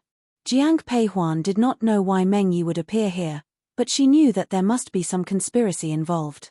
However, as Jiang Peihuan pursued, Meng Yi disappeared. Having been in the army for many years, Meng Yi was agile. That's why Jiang Peihuan had Yi Xiao call for Lin Xingchen, but they still lost him. Jiang Peihuan was not in the mood for shopping. After instructing Yi Xiao, she returned to the military camp. When she reached the entrance of the camp, she saw that Jiang Changbai and Xiao Nanye were preparing to go out. "Where have you been, Huan?" Seeing Jiang Peihuan, Jiang Changbai's eyes were filled with worry. Xiao Nanye, on the other hand, subconsciously looked over Jiang Peihuan, and upon seeing that she wasn't injured, he finally let out a sigh of relief. Seeing the worry in everyone's eyes, Jiang Peihuan softly said, "I'm fine." Then, Jiang Peihuan entered Xiao Nanye's tent, and Jiang Changbai followed her in. After sitting down, Jiang Peihuan turned to Jiang Changbai and said, "Elder brother, I saw Uncle Meng. Why is he here?" Hearing Jiang Peihuan's words, Jiang Changbai's eyes were full of surprise. "The person you are talking about is Meng Yi?" Xiao Nanye already knew about the conflict between Meng Yi and the Jiang family, so he whispered when he heard the conversation between the siblings. Hearing Xiao Nanye's words, Jiang Peihuan nodded. Then, Jiang Peihuan continued, "Elder brother, I don't know why Uncle Meng came here, but he must have some kind of plot. We have to find him. But Jiangju City is neither too big nor too small. Where are we going to look?" Jiang Peihuan didn't say anything and looked at Xiao Nanye. Meeting Jiang Peihuan's gaze, Xiao Nanye promptly said, "Are you thinking of asking Jiang Cheng for help?" "Yes."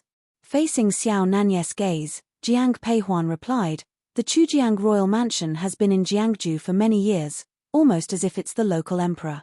As long as he helps, we will definitely find Meng Yi." Han Feng. Hearing Jiang Peihuan's words, Xiao Nanye immediately shouted to the outside of the tent.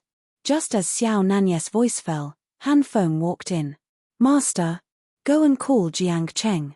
Tell him that one has something to discuss with him." "Yes." An hour later, Jiang Cheng was brought to Xiao Nanye's camp. When he heard that Xiao Nanye wanted to see him, his eyes were full of panic. Seeing Xiao Nanye sitting in the main seat, he hurriedly stepped forward to pay his respects. "Greetings, Your Highness. Jiang Cheng, I called you here today because I have a few questions for you. If Your Highness has any questions, feel free to ask. I will definitely tell you everything I know. Do you know Meng Yi?" Hearing Xiao Nanye's question, Jiang Cheng's eyes showed a trace of confusion and doubt. Jiang Peihuan's gaze was fixed on Jiang Cheng's face. Seeing that his expression didn't seem to be fake, she gently said, "Young Master Jiang, one wonder if anyone has come from the capital to look for King Chujiang recently?" "Yes." Upon hearing Jiang Peihuan's question, Jiang Cheng fell silent. After thinking for a moment, he nodded. Seeing his nod, both Jiang Peihuan and Jiang Changbai's eyes showed a trace of joy. She subconsciously asked, "Young Master Jiang, do you know who came, and what their purpose was in seeking King Chujiang?" "I don't know who the visitor is. I only heard that he came to seek cooperation with my father." At this point, Jiang Peihuan was even more certain that the visitor was Meng Yi. As for who would cooperate with King Chujiang, she could more or less guess. Turning to Jiang Cheng, Jiang Peihuan continued, "Young Master Jiang, could I ask for your help? Eldest Miss Jiang, if you need anything, just tell me." Jiang Cheng already knew that Jiang Peihuan was to be Xiao Nanye's future queen, so he was very courteous to her. Jiang Peihuan looked at Jiang Cheng and simply explained her plan to find Meng Yi. Hearing her words, Jiang Cheng nodded, "Rest assured, eldest Miss Jiang, one will cooperate fully." Inside Jiangju City, in a farmhouse, Meng Yi sat in a chair in the house, his eyes full of anxiety. The homeowner, a middle-aged man, saw Meng Yi's anxious demeanor and whispered, "General Meng, the city is now full of people looking for you. You can't go out for the time being." Hearing the man's words, Meng Yi's eyes were filled with unhappiness, but he nodded, "I know. I'm just worried that if Jiang Peihuan and Jiang Changbai find me here in Jiangju, it will surely cause trouble. With so many residents in this city, even if they search house by house, it will take a long time. I believe they won't find me here. Knock, knock. Follow current novels on tarpnovelful.com.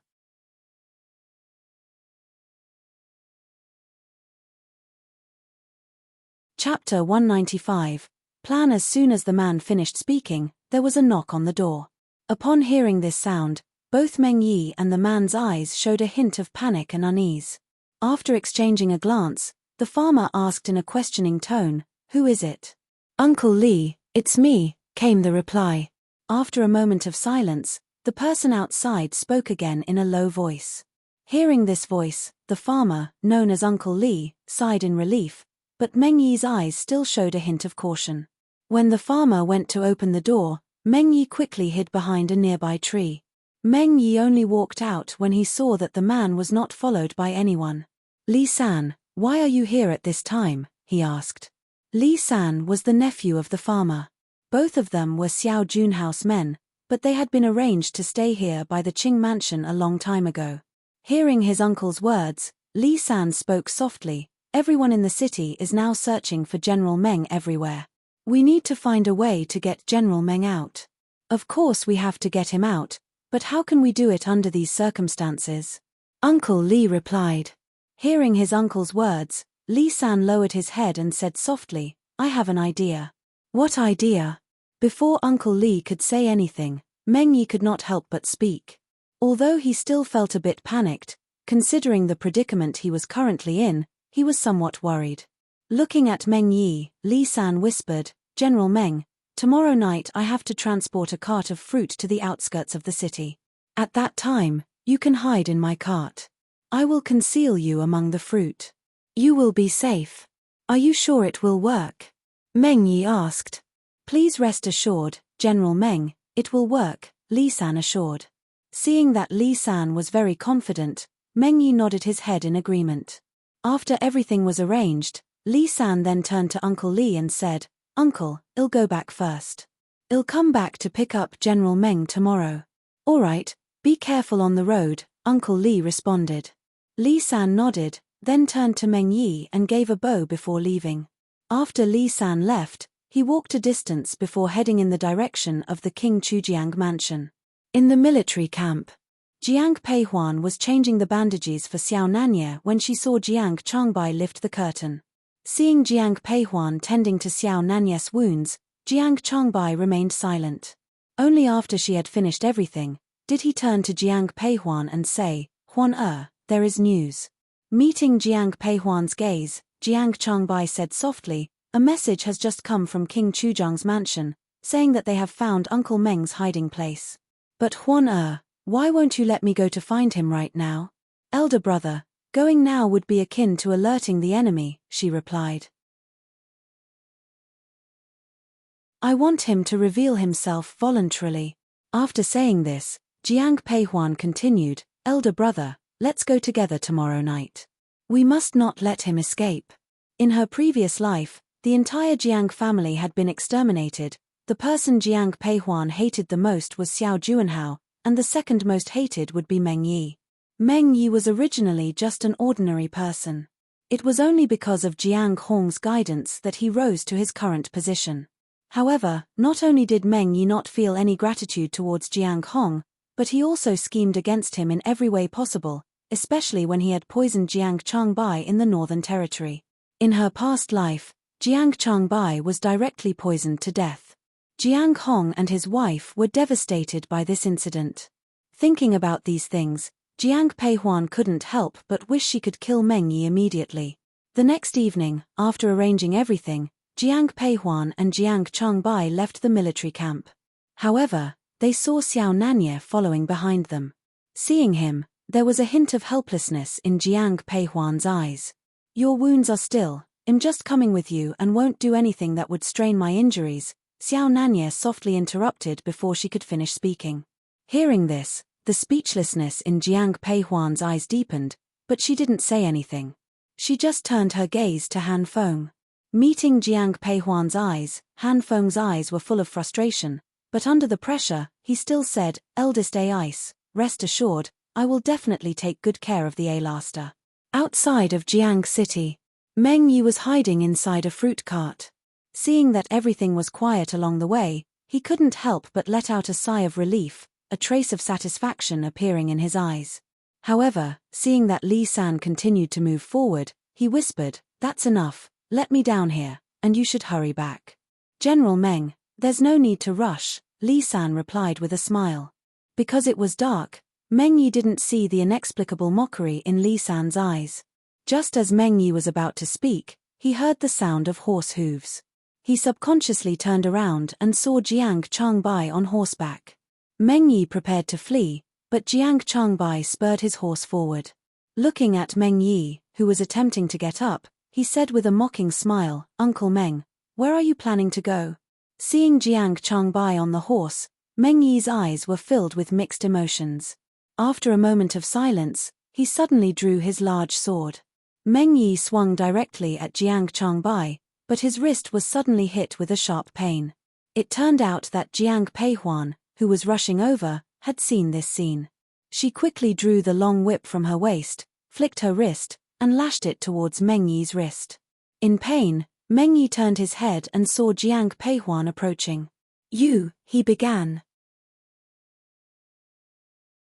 Without saying more, Jiang Peihuan gently patted her horse, leapt into the air, and her whip lashed directly towards Meng Yi's face. Seeing this, Meng Yi hurriedly raised his large sword to defend himself. Having served in the army for many years, Meng Yi was skilled in martial arts. Seeing the situation, Jiang Changbai, worried that Jiang Peihuan might be at a disadvantage, quickly stepped forward to assist her. For a time, the three of them were embroiled in a fierce fight. Han Feng, who was beside Xiao Nanye, couldn't help but say, "Master, it seems that the eldest miss and young Master Jiang won't be able to subdue this old man anytime soon." Xiao Nanye gave Han Feng a cold glance without speaking, his focus entirely on Jiang Peihuan. At first, Meng Yi, fighting against two, managed to hold his ground. But Jiang Peihuan and Jiang Changbai, as siblings, coordinated very well, so Meng Yi quickly found himself at a disadvantage.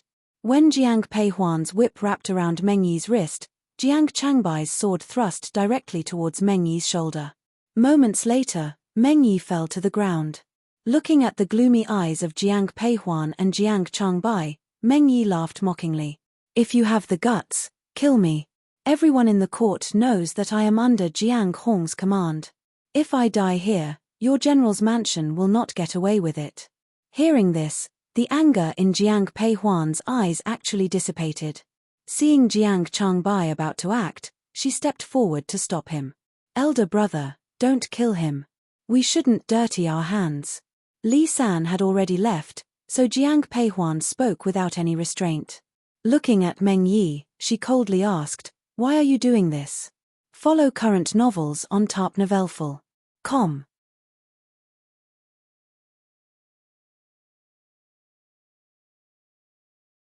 Chapter 196. Capturing Meng Yi. Without waiting for Meng Yi to say anything, Jiang Peihuan continued, "My father has treated you generously, and your rank and reputation were earned through my father." "You, shut up." Before Jiang Peihuan could finish speaking, Meng Yi coldly interrupted her. With darkened eyes, he glared at Jiang Peihuan and Jiang Changbai and bitterly said, "For all these years, I've been serving under Jiang Hong. Although one have contributed significantly, I've always been picking up the leftovers that he didn't want. When it comes to military achievements, the entire Qi kingdom thinks of Jiang Hong. One clearly contributed as much as him, so why should I always be inferior to him?" Hearing Meng Yi's words, Jiang Changbai was stunned. But Jiang Peihuan's eyes remained calm. At this moment, a mocking laugh sounded from the side. It was from Xiao Nanye. Seeing him, Meng Yi's eyes revealed a trace of surprise. He thought Xiao Nanye had already died, but here he was, standing perfectly fine before him. "So, just because you yourself are incompetent, you're jealous of the great general. Is this the reason you betrayed your master?" Xiao Nanye's voice was not loud, but every word seemed like a slap to Meng Yi's face. He looked at Xiao Nanye, his eyes full of resentment. Seeing the look in his eyes, Xiao Nanye suddenly smiled. However, the disdain in his smile grew even stronger. "Let me ask you, if you were to lead the army alone, could you manage? Do you know how to arrange formations? Can you command? Can you mobilize and comfort your soldiers?" Without waiting for Meng Yi to reply, Xiao Nanye continued. With every question from Xiao Nanye, Meng Yi's face turned a shade darker. Xiao Nanye's disdain was very obvious in his eyes. Looking at Meng Yi, he said softly, "You're just from a humble background, and even your martial skills were learned in the army. Without the great general's support, you'd forever be nothing but a foot soldier. Do you really think that war doesn't require brains? With a brain like yours, what can you do other than scheming against the people who trust you?" Xiao Nanye's words were very harsh, but Meng Yi couldn't come up with a rebuttal. Jiang Peihuan and Jiang Changbai, who were standing on the side, were surprised by Xiao Nanye's words, especially Jiang Peihuan. She didn't expect this man to have such a sharp side. "People like you don't deserve to live." As his words fell, Xiao Nanye turned to Han Feng and commanded, "Kill him and feed him to the dogs." "Yes." Hearing Xiao Nanye's voice, Han Feng immediately drew his dagger. He had never defied Xiao Nanye's orders, so now, with dagger in hand, he was already moving towards Meng Yi. Seeing this scene, Meng Yi subconsciously tightened his grip on his sword. Noticing his movement, Xiao Nanye mockingly spoke, "What, are you going to resist? I'll tell you the truth, not only you, even if I killed your entire family, the emperor wouldn't say a word to me. Do you believe it or not?" Xiao Nanye's words were arrogant and domineering, but Meng Yi knew it was the truth. If there was one person whom Emperor Qiming doted on most, it was certainly this younger brother of the emperor, Xiao Nanye. At this time, Han Feng had already reached Meng Yi's side, but suddenly, a clear voice called out, "Wait." Hearing Jiang Peihuan's voice, Han Feng subconsciously stopped what he was doing. Jiang Peihuan did not look at Meng Yi but turned her eyes to Xiao Nanye.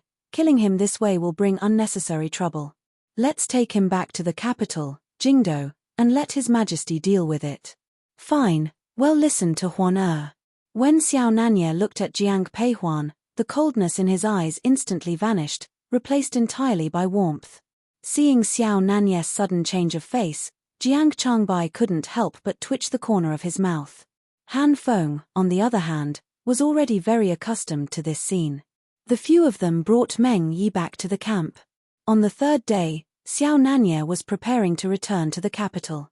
Although the wounds on his body had not fully healed, they didn't affect his ability to ride a horse, so Jiang Peihuan didn't say anything. After all, King Chujiang was already dead, so it was logical to return to the capital. Since it had already been agreed to bring Jiang Cheng back to the capital, he was there when the army set out. But beside Jiang Cheng, there was an additional woman, the eldest illegitimate daughter of King Chujiang, and Jiang Cheng's biological sister, Jiang Yang. When Jiang Peihuan saw Jiang Yang, her eyes revealed a hint of amazement. There were many daughters of noble families in the capital with outstanding appearances, but so far, Jiang Peihuan had not seen one who could compare to Jiang Yang. Seeing Jiang Yang's face, Jiang Peihuan suddenly understood why Jiang Cheng had brought his sister with him. "Greetings to King Cheng." Jiang Yang, upon seeing Xiao Nanye, immediately stepped forward to pay her respects. Although Jiang Yang was extraordinarily beautiful, Xiao Nanye only gave her a brief glance, then turned to Jiang Peihuan and said, "Huan, my wounds have not yet healed. Will you accompany me in the carriage?" In fact, Xiao Nanye was already able to ride a horse, but he wanted to spend time alone with Jiang Peihuan, so he had Han Feng prepare a carriage. Jiang Peihuan initially wanted to refuse, but seeing the anticipation in the man's eyes, she nodded. Seeing her nod, Xiao Nanye's eyes were full of smiles. He entered the carriage first and then extended his hand to Jiang Peihuan. Holding the man's wrist, Jiang Peihuan climbed into the carriage. Standing next to Jiang Cheng, Jiang Yang, watching this scene, had eyes full of surprise and complexity. After Xiao Nanye and Jiang Peihuan had entered the carriage, Jiang Yang and Jiang Cheng got into the one behind. "Sister, are you really sure about this?" After getting on the carriage, the smile on Jiang Cheng's face disappeared. His eyes were filled with worry as he looked at Jiang Yang. Seeing the look in his eyes, Jiang Yang spoke softly, "We do not know whether we will live or die on this journey to the capital. This face of mine has no other use. If it can bring you a sense of peace, I am willing." "Sister, don't talk like that," Jiang Cheng said, his eyes full of pain upon hearing Jiang Yang's words. He was King Chujiang's illegitimate son, and his mother had long been tormented to death by the Queen of Chujiang. If it weren't for Jiang Yang's care, he would have died long ago. Therefore, when he knew that Jiang Yang wanted to go back to the capital with him, Jiang Cheng was very much opposed. Seeing how upset Jiang Cheng was, Jiang Yang's eyes were filled with a smile and gentleness. She reached out and patted his shoulder. Jiang Yang said in a low voice, "Our father is dead, but his affairs have caused the surrounding feudal lords to become restless. At this time, the emperor must want peace. Therefore, the emperor might spare our lives when we enter the capital." As she spoke, Jiang Yang brought up Xiao Nanye and looked at Jiang Cheng. Jiang Yang said in a low voice, One heard that King Cheng is very favored by the emperor. If we could. Sister, don't even think about it, Jiang Cheng interrupted, reaching out to cover her mouth before she could finish her sentence. Follow current novels on tarpnovelful.com.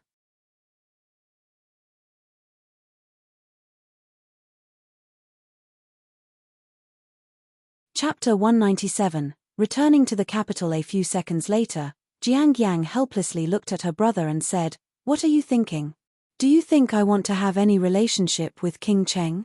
Seeing the confusion in Jiang Cheng's eyes, Jiang Yang whispered, "Just by seeing how King Cheng treats Miss Jiang of the Jiang family, one know that he has no interest in me." Thinking of Xiao Nanye's cold expression when he looked at her, a trace of disappointment appeared in Jiang Yang's eyes.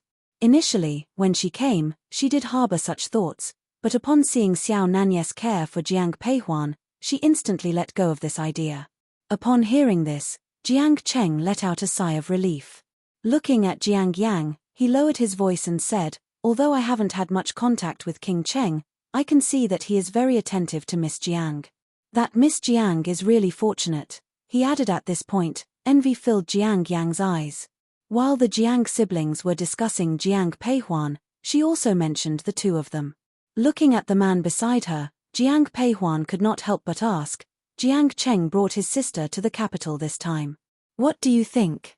"He is just seeking a chance to survive," the man replied indifferently. Hearing Jiang Peihuan's words, the man spoke lightly.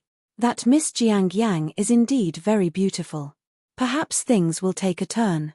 In terms of beauty, no one can compare to you in my eyes," the man said, unable to resist taking Jiang Peihuan's hand. Jiang Peihuan glared at him and tried to pulley her hand back, but the man held on tightly. "Let go." Seeing that Jiang Peihuan was really getting angry, Xiao Nanye finally released her hand. Soon, news from Jiangju reached the capital. In the Prince Qing's mansion, Pei Wu rushed into Xiao Junhao's study anxiously. Hearing his words, Xiao Junhao's face turned grim. "You said Prince Cheng is fine?" "Yes." "Ha." Hearing Pei Wu's words, Xiao Junhao's eyes revealed a touch of mockery and complexity. "Your Highness, there's one more thing that you need to prepare early." "What else?" "Meng Yi has been found and is on his way back. If he is brought before the emperor, it's uncertain whether you will be implicated or not." "Worthless." After a long silence, Xiao Junhao said gloomily. In the early years, he had drawn Meng Yi to his side simply because Meng Yi had always been by Jiang Hong's side. But now, Xiao Junhao realized that without Jiang Hong, Meng Yi was useless. Pei Wu stood aside and said nothing. After Xiao Junhao finished cursing, Pei Wu whispered, "Your Highness, we have to decide this matter as soon as possible. Otherwise, when they arrive in the capital, it will be too late. You will personally handle this matter. Tell him to keep his mouth shut and say that I will find a way to save him. No matter what, clam him down first." "Yes." Pei Wu left after bowing to Xiao Junhao. Xiao Nanye brought Jiang Peihuan into the city. Instead of going to the palace, Jiang Peihuan went straight back to the Jiang mansion. After all, she had already drawn attention by delivering the grain. If a woman like her appeared in the court at this time, she would probably incur the displeasure of many people. Huaner. As Jiang Peihuan walked to the entrance of the general's mansion with Yi Xiao, she saw a group of people waiting at the entrance. At the forefront was old Madame Jiang. Seeing the old madam standing at the entrance, Jiang Peihuan quickly approached and said, "Grandmother, why did you come out?" In the past, even when Jiang Hong returned from a military campaign, the old madam rarely came out to welcome him. Therefore, when she saw old Madame Jiang waiting at the entrance, Jiang Peihuan's eyes were filled with gratitude. Old Madame Jiang held Jiang Peihuan's hand tightly and looked at her carefully. Then, she said softly, "It's good that you're back. Grandmother was really worried when you weren't around." "I made grandmother worry. It's all Huaner's fault." "Don't say such things. It's good that you are back. You just returned and must be tired. Go and rest for a while, and we'll dine together at my place in the evening." "Yes, grandmother." In fact, Jiang Peihuan did not feel very tired. After all, she was in a carriage on her way back. But hearing old Madame Jiang's words, she still nodded gently. After Jiang Pei Huan bowed to everyone in the Jiang family, she returned to her own plum garden. Upon arriving at Plum Garden, Jiang Pei Huan turned to Yi Xiao and said, "Keep an eye on the palace and inform me of any news. I want to know how the emperor will deal with Meng Yi." "Yes." Hearing Jiang Pei Huan's words, Yi Xiao immediately left the Plum Garden. The Imperial Palace, Chenqing Hall. "Who sent you to Jiangju?" Looking at Meng Yi, who was bound tightly, Emperor Qiming asked with darkened eyes. Standing below, Xiao Juanhao clenched his fists when he saw this scene. Meng Yi's gaze swept across Xiao Juanhao, and then he replied softly, "Your Majesty, I went there by myself. No one ordered me. Why have I heard that you have been frequently visiting the Prince Qing mansion recently?" At this moment, Xiao Nanya, who was sitting on the chair, spoke calmly. At his words, everyone turned to look at Xiao Juanhao. And upon hearing this, Xiao Junhao's heart tightened. He hadn't expected that Xiao Nanya would know about Meng Yi's frequent visits to his mansion, as he thought that no one knew. Emperor Qiming hated it when princes and his ministers got close, so when he heard Xiao Nanya's words, he looked coldly at Xiao Juanhao. "Prince Qing, is this true?" Denial was no longer an option. After a moment of thought, Xiao Juanhao nodded. "Imperial father, it is true. However, one invited General Meng into the mansion only because I wanted him to teach me martial arts." Everyone saw through this clumsy excuse immediately, and their eyes revealed mockery.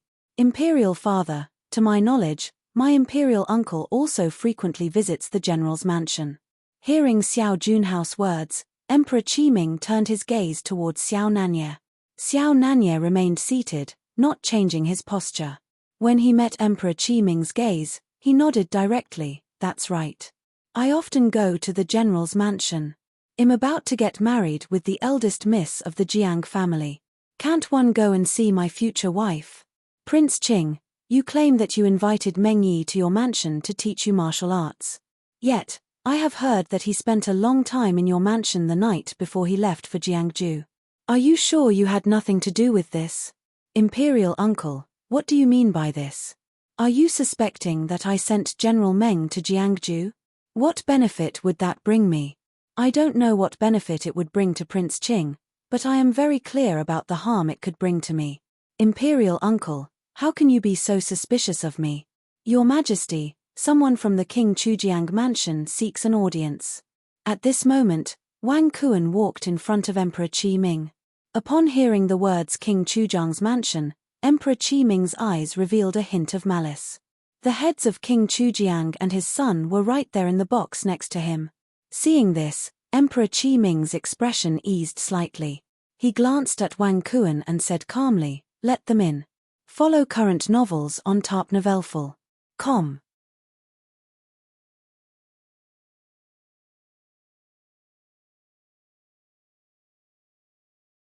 Chapter 198, Bestowed Marriage. A moment later, Wang Kuan led Jiang Cheng and Jiang Yang into the grand hall. When everyone saw Jiang Yang, their eyes revealed some surprise, including Emperor Qiming.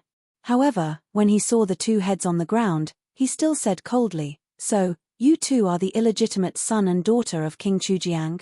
We pay our respects to your Majesty." Jiang Cheng and Jiang Yang knelt down, and after they kowtowed to Emperor Qiming, they whispered, "Your Majesty, our father, King Chujiang, has committed treason, and his household deserves severe punishment. But the hundreds of people in King Chujiang's mansion are innocent, as are the people of Jiangju. I beseech your Majesty for mercy." When he finished speaking, Jiang Cheng directly kowtowed to the ground. Although Emperor Qiming's eyes were filled with gloominess, when he heard Jiang Cheng's words, the expression in his eyes softened. He looked at Jiang Cheng and said calmly, "You are unlike your father." At this, Jiang Cheng didn't dare to respond. "Seeing that you took the initiative to surrender, I can pardon the remaining people of King Chujiang Mansion.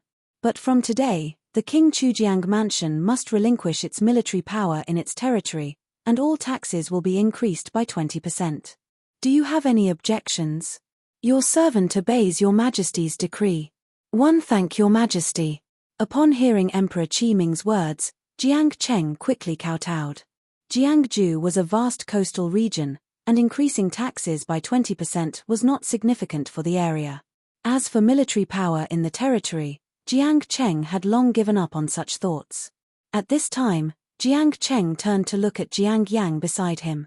Recalling her advice on their way there, Jiang Cheng took the initiative to speak. "Your Majesty, there is a favor I would like to ask." "What is it?" "Speak," said the emperor. Perhaps it was because Jiang Cheng was very tactful, so Emperor Qiming's attitude was still quite amicable at this moment. Jiang Cheng glanced at Jiang Yang and then looked at Emperor Qiming and said, "Your Majesty, my elder sister has always admired the splendor of the capital. Therefore, she wishes to marry into the capital. I beseech your Majesty to grant her a marriage." Hearing this, Emperor Qiming's gaze landed on Jiang Yang. For some unknown reason, Emperor Qiming then glanced at Xiao Juanhao. Feeling the emperor's gaze on him, Xiao Junhao's heart skipped a beat. Just as he was about to speak, he heard Emperor Qiming's voice. "In that case, one will bestow a marriage for Miss Jiang to Prince Qing, making her his main consort." "Imperial father?"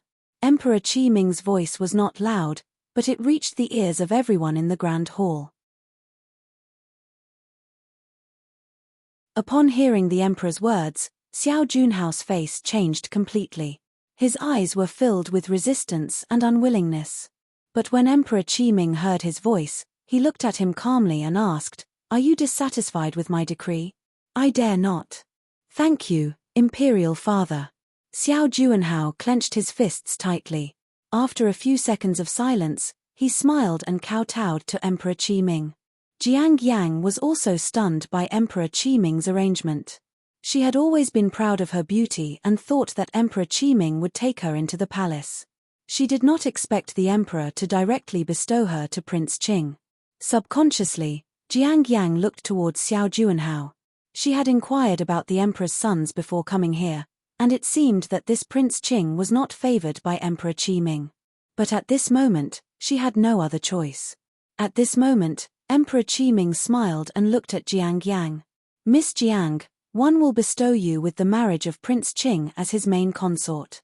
What are your thoughts?" "Your servant daughter is thankful, Your Majesty," Jiang Yang replied quickly, kneeling to pay her respects. Everyone looked displeased, except for Xiao Nanye, who saw Xiao Junhao's dark expression and a mocking smile appeared on his face. "Nanye, what do you think of this marriage?" the emperor asked. "It is an excellent arrangement by Your Majesty, only what?" At this moment, Xiao Nanye's gaze fell on Xiao Juanhao. Meeting his eyes, Xiao Nanye said with a faint smile, "I have heard that Prince Qing and General Lin's legitimate daughter are very close. One wonder how Prince Qing will explain this to Miss Lin, now that Your Majesty has made this sudden decision." "Miss Lin of the Lin family?" Emperor Qiming looked towards Xiao Nanye, a hint of puzzlement in his eyes. Xiao Junhao's face, however, had already turned uglier than words could describe. Emperor Qiming's gaze was now fixed on Xiao Juanhao. Looking at him, the emperor asked directly, "Is what your imperial uncle said true?" Xiao Juanhao was eager to deny it, but if he denied it today, it would be difficult for him to marry Lin Mengyaro in the future, as that would be deceiving the emperor. His thoughts raced. After a moment of silence, Xiao Juanhao bowed deeply and said to Emperor Qiming, "Imperial father, please forgive me. I am genuinely fond of eldest Miss Lin of the Lin family. Since that's the case, then one will bestow Miss Lin to you as a side consort." After thinking for a moment, Emperor Qiming continued, "In less than 2 months, your imperial uncle is set to marry Miss Jiang. Given this, let the Ministry of Rites handle both weddings. On that day, your main consort and side consort can both enter your mansion. Under normal circumstances, it is rare for the main consort and side consort to be welcomed into the household at the same time, but since Emperor Qiming had spoken, Xiao Juanhao had no choice but to obey. "Thank you, Imperial father." Beside them, Jiang Yang remained silent, as if she hadn't heard the conversation at all. When Jiang Peihuan was mentioned, Emperor Qiming's eyes suddenly landed on Xiao Nanye. "Speaking of which, this time I have to properly reward Jiang Hong's eldest daughter of the Jiang family. Wang Kuan, later go to the treasury room and select some items to send to the General Jiang mansion. Yes. Imperial brother, there's no need for Chief Wang to make a trip. I will take care of it, Xiao Nanyi said. Also, Chief Wang may not know Huan Er's preferences. Thus, I shall take on the responsibility of choosing the gifts. Are you planning to empty my private treasury again? Imperial brother, that's such an unfair thing to say. When have I ever emptied your private treasury? I don't have the patience to argue with you. Hearing Xiao Nanye's words, Emperor Qiming glared at him irritably, but there wasn't a trace of real anger. Those who were present and witnessing this exchange had complex expressions in their eyes. Wang Kuan, go to the Lin family and deliver the decree. Yes. An hour later, Wang Kuan, with the imperial decree in hand, made his way to the Lin mansion. As the grand doors of the Lin mansion opened, everyone's faces were lit with brilliant smiles, especially Madame Lin. As long as Lin Mengyaro married into the Qing mansion, she would become the true mistress of the household in the future. No one could humiliate her. Yarrow, you're truly my good daughter, Madame Lin said, beaming as she looked at Lin Mengyaro who was walking beside her. For some reason, Lin Mengyaro had an inexplicable feeling of unease in her heart. But seeing that the person who came to deliver the decree was Wang Kuan, the chief eunuch at Emperor Qiming's side, she felt a bit more at ease. Lord Lin, Madame Lin, congratulations, Wang Kuan said with a smile, and then he unrolled the decree. By the Emperor's command, eldest Miss Lin is granted to Prince Qing as a side consort. Side consort? Lin Mengyaro repeated, her voice trembling with surprise and confusion. Follow current novels on tarpnovelful.com.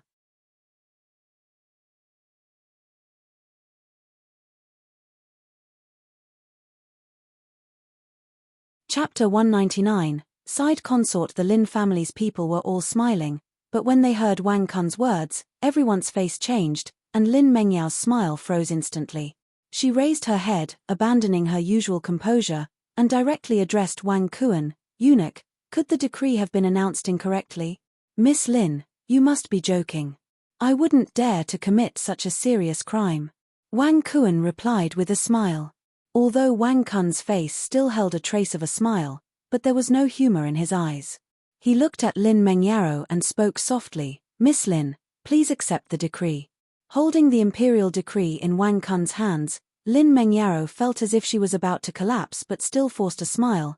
This servant obeys the decree. Eunuch, allow me to see you out.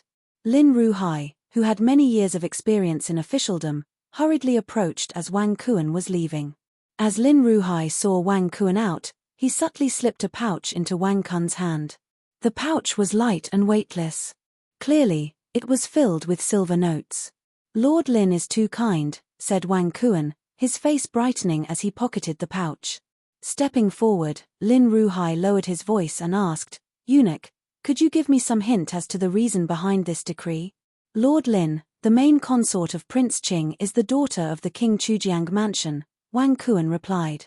After saying this, he refused to say any more and walked away. Lin mansion. Just a mere concubine. They sugarcoat it as side consort, but isn't she still just a concubine? Yarrow, what's going on? Upon hearing the decree, Lin Ruhai's other wives began to mock. Madame Lin dared not quarrel with them and looked directly at Lin Mengyaro. However, Lin Mengyaro didn't look at anyone in the Lin mansion and ran out. Yao. Madame Lin's eyes were filled with anxiety as she watched Lin Mengyao's back. After leaving the Lin mansion, Lin Mengyaro ran straight to Prince Qing's mansion. Miss Lin. As she arrived at the entrance, she saw Pei Wu. Seeing him, Lin Mengyaro immediately asked, Is His Highness here?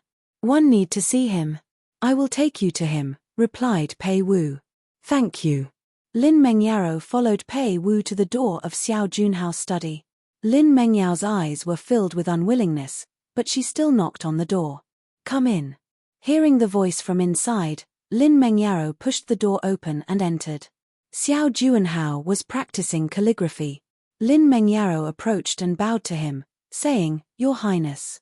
Hearing Lin Mengyao's voice, the ink under Xiao Junhao's brush dripped onto the paper. He put down his brush and looked up at Lin Mengyao. Seeing the redness in her eyes, Xiao Juanhao softly said, "It seems you have already received Imperial Father's decree. Your Highness, please tell me what's going on." Why am I only a side consort? As she mentioned side consort, Lin Mengyao tightly clenched her fists. She had put all her heart and soul into this man just to take a gamble. But now, she was only a side consort. At this thought, tears rolled down from Lin Mengyao's eyes. Seeing her tears, Xiao Juanhao rushed over, gently wiping them away with a handkerchief, and softly said, "Yarrow 1 am sorry. But rest assured, one will compensate you in the future." Compensate? How will your Highness compensate me? The one who bestowed you to me as the side consort was Imperial Father. I have no way of disobeying Imperial Father's decree. But in the future, when one ascend to that position, I will definitely reserve that most precious position to you. Xiao Junhao's voice was soft but clear. Lin Mengyao's eyes remained full of resentment, but the fiery red had subsided. Xiao Juanhao reached out and hugged Lin Mengyao. He whispered into her ear, "Yarrow trust me." His voice was somewhat choked. After a long silence, Lin Mengyao whispered back, "I trust your Highness." Even if she didn't, she had no other options now. "I heard your main consort is the miss from the King Chujiang mansion?" "Yes. I heard that she's very beautiful." Xiao Juanhao didn't answer. "General mansion. Plum garden. Eldest Miss Jiang is here." Yu announced. While engrossed in a book, Jiang Peihuan heard Yu voice and put her book down. Shortly after, Jiang Peihuan saw Jiang Yang, who was accompanied by her maid, walk into the plum garden. Seeing her, Jiang Peihuan's eyes revealed a hint of surprise. Although they traveled together back from Jiangju, Jiang Peihuan had been sitting in the carriage with Xiao Nanye, so she hadn't had much interaction with Jiang Yang. Hence, seeing Jiang Yang appearing in front of her now, Jiang Peihuan felt quite puzzled. "I've already been betrothed to Prince Qing as the main consort by the Emperor," Jiang Yang said as she approached Jiang Peihuan, stating the matter directly. Upon hearing this, Jiang Peihuan's eyes widened in surprise. In her previous life, such an event had never occurred. However, at this moment, what Jiang Peihuan was thinking about was not Jiang Yang's marriage to Xiao Juanhao, but rather Lin Mengyao. She was the white moonlight in Xiao Junhao's heart. In her previous life, it was because she had blocked the way. Jiang Peihuan thought that in this life, Lin Mengyao would definitely become Xiao Junhao's main consort. She didn't expect Jiang Yang to appear in this situation. Seeing Yu place the tea in front of Jiang Yang, Jiang Peihuan said softly, "Did Miss Jiang specially come here today to inform me of this? If so, then one congratulate Miss Jiang. Miss Jiang, do you know that the Emperor not only grant me to the Prince Qing as his main consort, but also gave him a side consort?" Before Jiang Peihuan could respond, Jiang Yang continued, "The side consort of Prince Qing is none other than the eldest miss of the Lin family." Hearing this, Jiang Peihuan's heart skipped a beat, but she maintained her composure. She picked up the tea from the table, took a delicate sip, and then looked at Jiang Yang, saying, "Miss Jiang Yang, please feel free to speak your mind." "I want to cooperate with you," said Miss Jiang Yang. Jiang Peihuan raised an eyebrow but remained silent. Seeing this, Jiang Yang continued, "They say the enemy of one's enemy is a friend. One know that the Jiang family and the Lin family have always been arch-enemies, so I think that at least regarding the matter of Miss Lin, you and I can be on the same page. I'm sorry, but one don't think I can work with Miss Jiang." Jiang Peihuan replied directly. Hearing this, Jiang Yang was visibly stunned. She looked at Jiang Peihuan and asked, "Why? Don't you really hate the people of the Lin family?" "I do indeed hate the people of the Lin family," Jiang Peihuan admitted, "but I hate Prince Qing even more. In her previous life, she naturally harbored resentment towards Lin Mengyao, but compared to Lin Mengyao, Xiao Juanhao was the real villain." Seeing Jiang Yang staring at her wide-eyed, Jiang Peihuan didn't feel like explaining further. Looking at Jiang Yang, she calmly said, "Miss Jiang Yang, please leave." "Someone, see the guest out," Jiang Peihuan ordered. Follow current novels on Top Novelful. Com.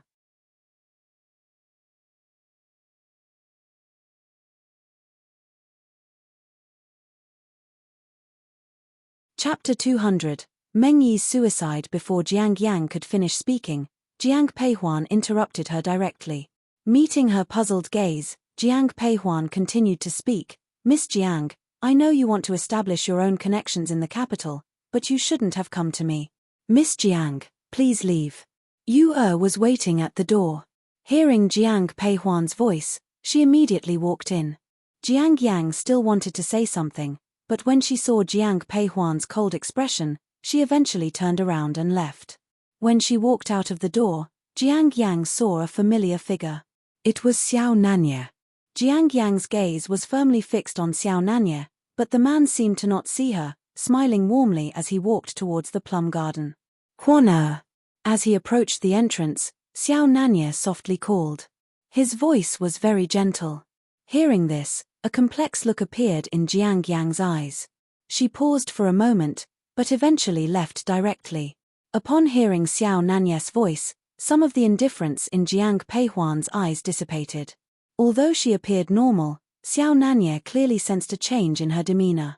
Looking at Jiang Peihuan, who was sitting in the chair, the man softly asked, "What's the matter? Are you in a bad mood?" Jiang Peihuan did not expect Xiao Nanye to be so sensitive. She thought about it and said softly, "Miss Jiang just came." Hearing this, Xiao Nanye frowned. He sat down opposite Jiang Peihuan. As Yu was about to pour water for him, she saw the man pick up Jiang Peihuan's teacup and drain it in one gulp. Afterward, he poured himself a cup of tea. Seeing this, Yu walked away with a smile. She has already been granted to Prince Qing as the main consort by imperial brother, Xiao Nanye said. "I know, Miss Jiang just told me." "Oh right, this is a reward from my imperial brother." As he spoke, Xiao Nanye glanced at Han Feng. The latter quickly stepped forward and placed a box in front of Jiang Peihuan.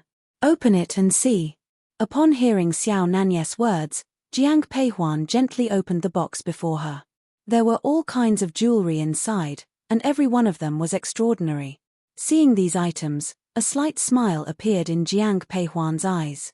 "Why would His Majesty bestow so many rewards to me? It's what you deserve.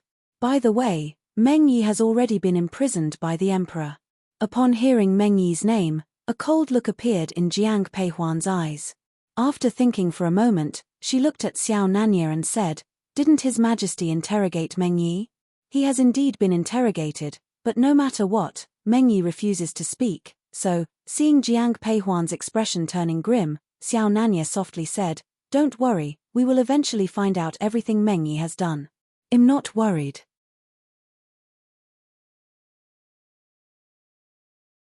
"At this moment, the ones who should be anxious aren't us," Jiang Peihuan replied softly.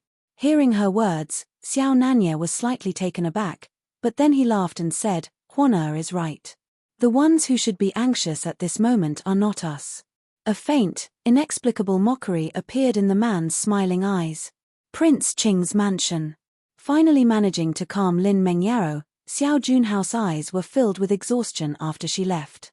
At this moment, Pei Wu stepped forward and said, "Your Highness, Meng Yi is still in prison. What should we do?" Pei Wu made a gesture of slitting his throat, but Xiao Junhao shook his head. "Imperial father is already suspicious of me. At this time, if we kill Meng Yi, it will surely bring disaster upon us. Then, Your Highness, do we still have to save Meng Yi? In this world, only the dead can keep secrets. We definitely can't let him out." A shadow crossed Xiao Junhao's eyes as he looked directly at Pei Wu. "You go to the prison personally and tell Meng Yi that the Prince Qing mansion will take care of his family." Hearing Xiao Junhao's words, a complex look appeared in Pei Wu's eyes, but he still nodded, "One understand." After bowing to Xiao Junhao, Pei Wu went straight to the prison. Being a guard close to Prince Qing, he entered the prison directly. "General Meng." Inside the prison, Meng Yi, disheveled, lay on the straw, but he was still conscious. Hearing the voice, he quickly approached the cell door. Seeing Pei Wu, his eyes lit up. "Guard Pei, did His Highness send you to save me? Go back and tell His Highness that no matter how they interrogate me, I will not betray him." The loyalty of General Meng is well known to His Highness. Then, General Meng, His Highness has a message for you. Before Meng Yi could finish speaking, Pei Wu interrupted him in a soft voice. Hearing Pei Wu's voice, a complex look crossed Meng Yi's eyes, but he still whispered, "What is it?" His Highness said that he will take good care of your family. What did you say? Meng Yi looked at Pei Wu, and his expression instantly changed. Seeming to realize something, he suddenly laughed. "Don't worry, I understand what His Highness means." Pei Wu didn't say anything more, but saluted Meng Yi. With a bitter and mocking smile on his face, Meng Yi watched Pei Wu's figure disappear around the corner before pulling a dagger from his sleeve. He aimed the dagger at his own heart and stabbed it directly. In his daze, Meng Yi seemed to see Jiang Hong. "Do you regret it?" When he heard the voice near his ear, Meng Yi realized that he was not dreaming. He turned his head and saw Jiang Hong, whose eyes were filled with complexity. Jiang Hong had intended to visit Meng Yi, but he did not expect to witness his suicide. Jiang Hong stepped forward and checked Meng Yi's wound, then waved to the people behind him. "Never expected to see you before dying." Looking at Jiang Hong standing beside him, Meng Yi spoke mockingly. "Do you have any last wishes?" Jiang Hong remained silent until he saw that Meng Yi was barely breathing, then finally spoke. Upon hearing this, Meng Yi's eyes opened slightly but quickly dimmed. He shook his head weakly and whispered, "I'm sorry." Meng Yi's voice was very faint, but it still reached Jiang Hong's ears. After saying this, Meng Yi closed his eyes. A jailer nearby stepped forward, checked, and then said to Jiang Hong, "Great General, this man is dead." Jiang Hong glanced at Meng Yi on the ground, and finally looked at the jailer and said, "Report to the Emperor." Yes. News of Meng Yi's suicide in prison spread quickly. When the news reached Jiang Peihuan's ears, her eyes flickered. "You come with me to Yanglin. Eldest miss, are you planning to return the command seal to the First Madam?" Looking at the commander's seal on the table, Yu asked softly. Jiang Peihuan didn't say anything but nodded. Holding the commander's seal, Jiang Peihuan took Yu and headed straight for Yanglin. But as soon as they arrived at the entrance, they heard the quarreling voices of Jiang Hong and his wife. "I absolutely disagree with keeping them in the mansion," a voice insisted fiercely. Follow current novels on tarpnovelful.com.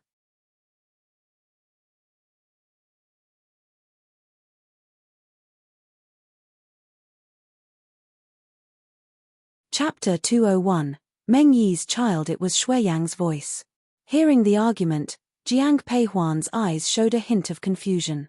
The relationship between the Jiang Hong couple had always been extremely good. Over so many years, they had hardly ever had any disagreements. Jiang Peihuan quickened her pace involuntarily. "Father, mother," she called as she entered the main hall, bowing to both of them. "Huan, why are you here?"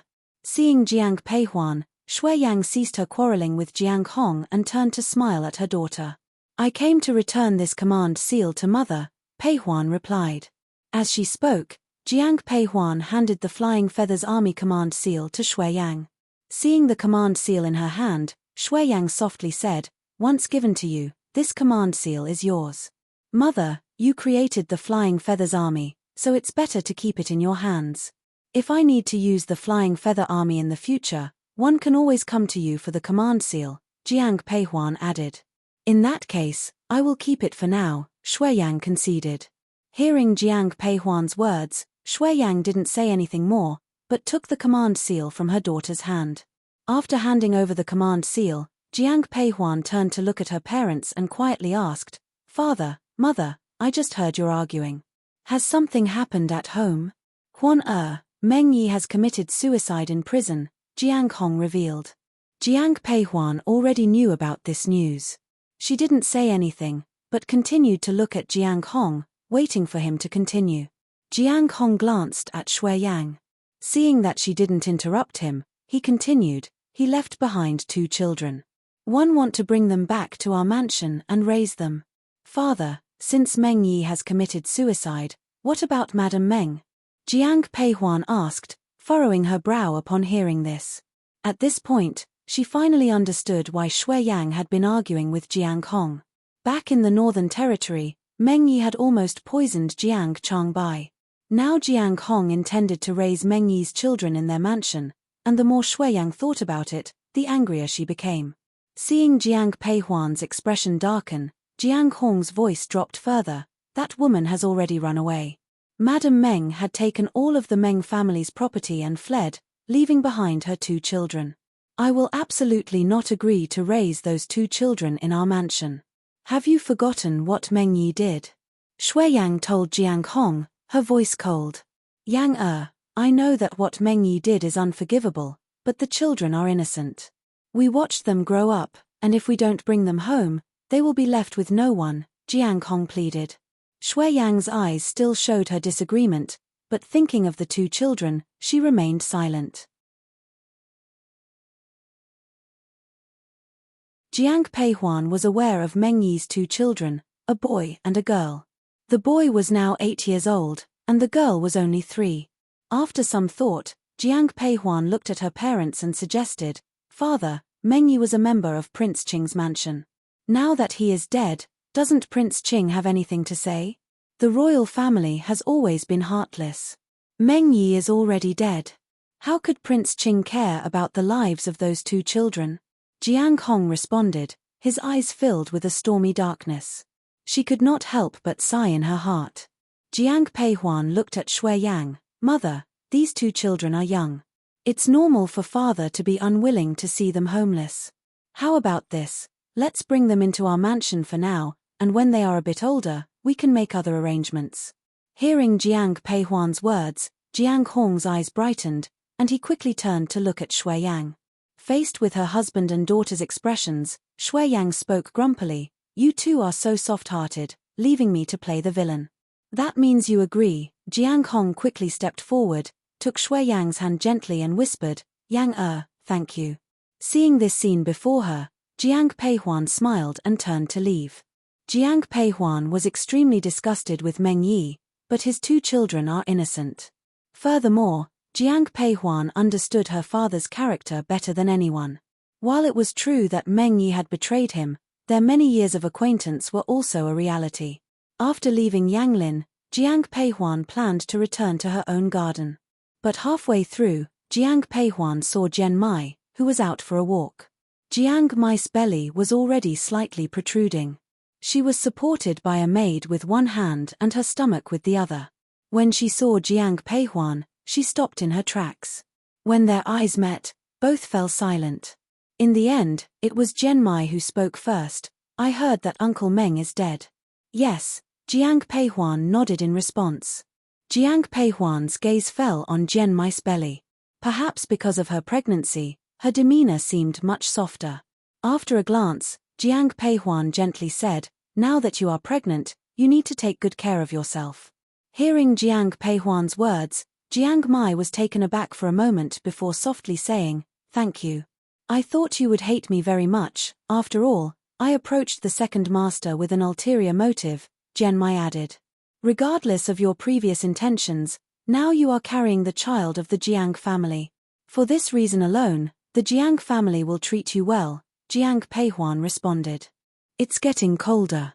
If there's nothing else, you should go back to your courtyard and rest," she advised. After saying this, Jiang Peihuan headed straight back to her own palm garden. As she entered the courtyard, Jiang Peihuan noticed some fallen leaves.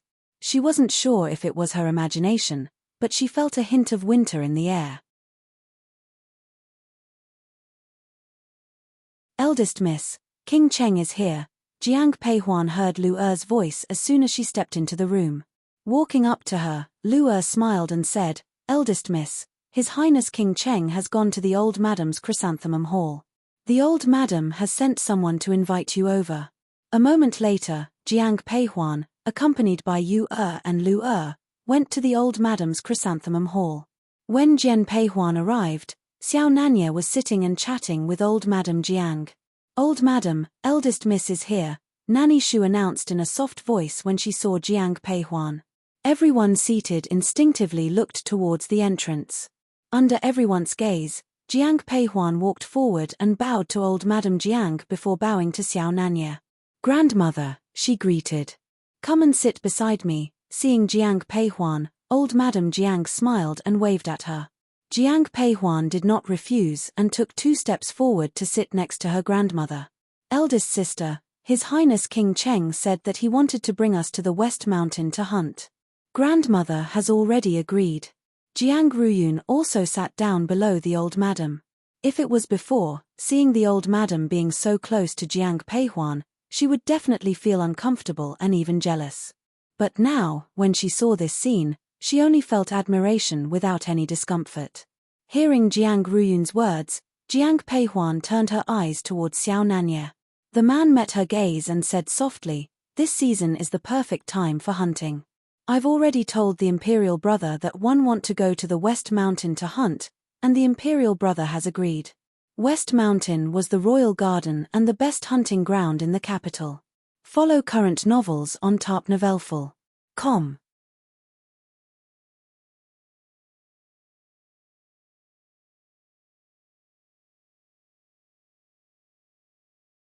Chapter 202. Set off for the West Mountain. Then when are we setting off? Jiang Peihuan didn't refuse, instead she looked at Xiao Nanya and asked. "I've already made arrangements. We can go over today," he replied. Listening to Xiao Nanya and Jiang Peihuan's conversation, the smile in old Madame Jiang's eyes deepened. After Xiao Nanya finished speaking, old Madame Jiang reached out and patted Jiang Peihuan's hand, saying, Go have some fun with your sister." "All right, then I'll hunt a good pelt for grandmother," Jiang Peihuan replied. Winter came early in the capital, and it was time to prepare for the cold. Hearing Jiang Peihuan's words, the smile in old Madame Jiang's eyes deepened. She nodded and then spoke warmly, "Good, I will wait for your pelt." After leaving the chrysanthemum hall, Jiang Peihuan looked at the man beside her and said, "I'm going to prepare a few things. I will go with you." Before Jiang Peihuan could finish her sentence, Xiao Nanya softly interrupted her. Jiang Peihuan didn't say anything, just led Xiao Nanya to the plum garden. Her maid, was already packing things. Looking at the packed parcels, Jiang Peihuan gently said to "Come with me to the West Mountain for a few days. Eldest miss, you should take Yi Xiao and Lu with you. One will stay home and look after the mansion," quietly replied. Jiang Peihuan had 2 maids, who was steady, and Lu who was lively. Seeing Yu's insistence, Jiang Peihuan didn't say anything more. An hour later, Jiang Peihuan got into Xiao Nanya's carriage, followed by Jiang Ruyun's carriage. "I asked someone to buy this just now. Try it."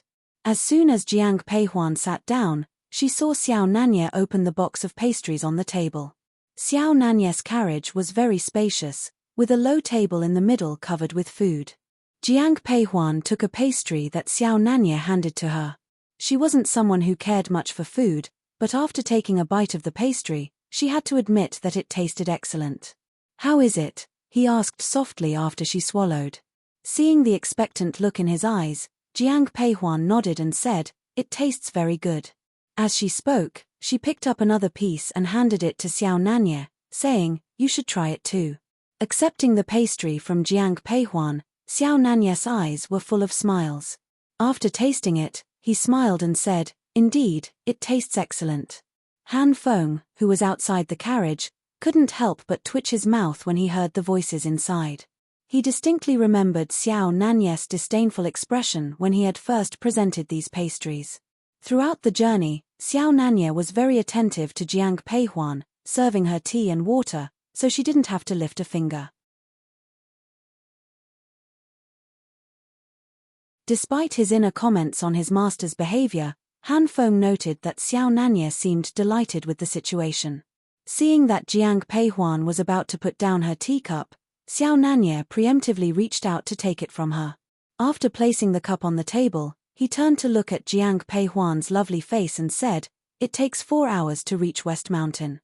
You should rest for a bit, Huan." The carriage was very spacious, and Xiao Nanya did not sit beside Jiang Peihuan, instead giving the main seat to her. Upon hearing Xiao Nanya's words, Jiang Peihuan softly asked, "I'm not tired." Are there any books in the carriage? Yes. As her words fell, Xiao Nanya pushed the low table in front of him forward a little. Then, a secret chamber was revealed. It was filled with all kinds of books. Jiang Peihuan glanced and noticed that there were various types of books, including medical ones. She reached out and picked up a book on regional miscellaneous studies. While Jiang Peihuan was reading, Xiao Nanya didn't disturb her, but his eyes were fixed on her face. The man's gaze was very warm and also carried an inexplicable sense of joy. At first, Jiang Peihuan wasn't used to it, but she gradually became quite comfortable. Jiang Peihuan calmly read her book, and Xiao Nanya sat quietly beside her, occasionally refilling her tea. But this tranquility was soon broken. The carriage suddenly came to a stop, and due to inertia, Jiang Peihuan was thrown to one side. Subconsciously, Xiao Nanya reached out and grabbed her shoulders. Are you all right? I'm fine.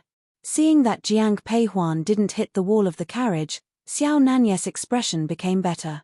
However, when he looked outside, his eyes were filled with coldness. What happened? The curtain of the carriage was lifted instantly. Xiao Nanya looked at Han Feng and said coldly, "It seems to be Prince Huainan," Han Feng replied. "However, it seems that they are here for the second miss." At this point, Jiang Peihuan had already heard Cao Jun's voice. "Prince Huainan, I hope you will behave yourself," he called out. Jiang Peihuan and Xiao Nanya exchanged a glance, and they both stepped out of the carriage.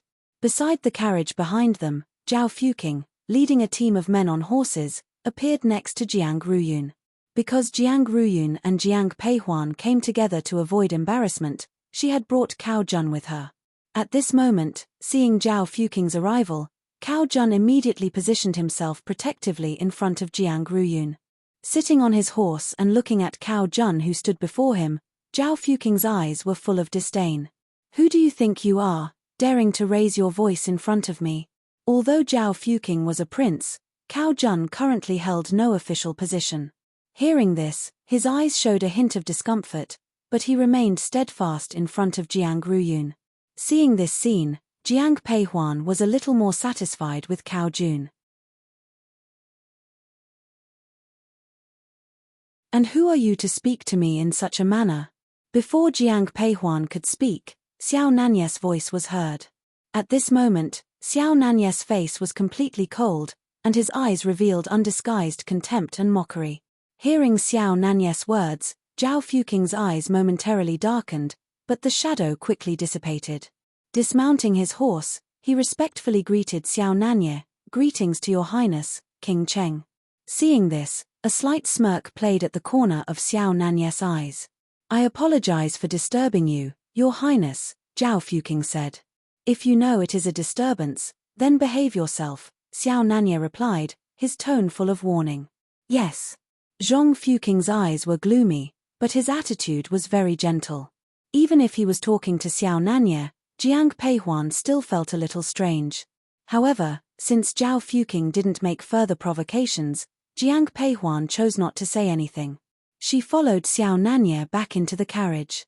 After sitting down in the carriage, she turned to Xiao Nanya and said, "It seems that Prince Huainan is also heading to West Mountain for hunting." "That seems to be the case," he replied. "But West Mountain is vast. With me present, he will likely keep his distance. If you're uncomfortable with this, I can tell him to leave," Xiao Nanya offered. As he spoke, he prepared to lift the carriage curtain, but Jiang Peihuan held his hand to stop him. Follow current novels on tarpnovelful.com.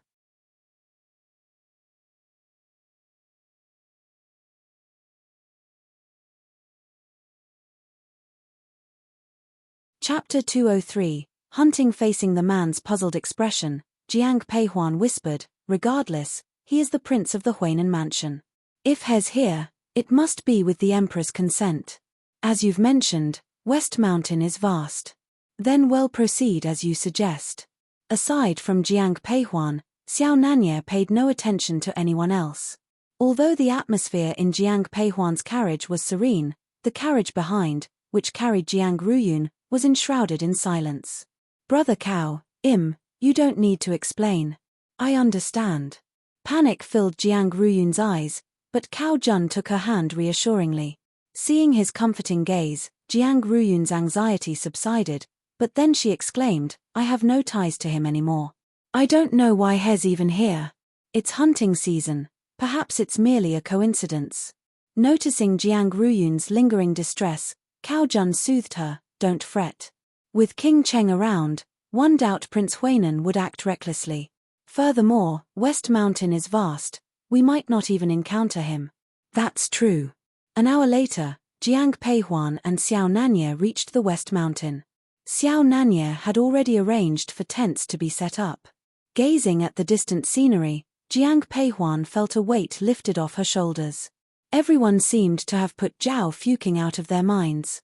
However, unbeknownst to them, Zhao Fuqing was in a nearby tent with Yang Xin. Yang Xin whispered, seeing the fury in Zhao Fuqing's eyes, Your Highness, don't seethe.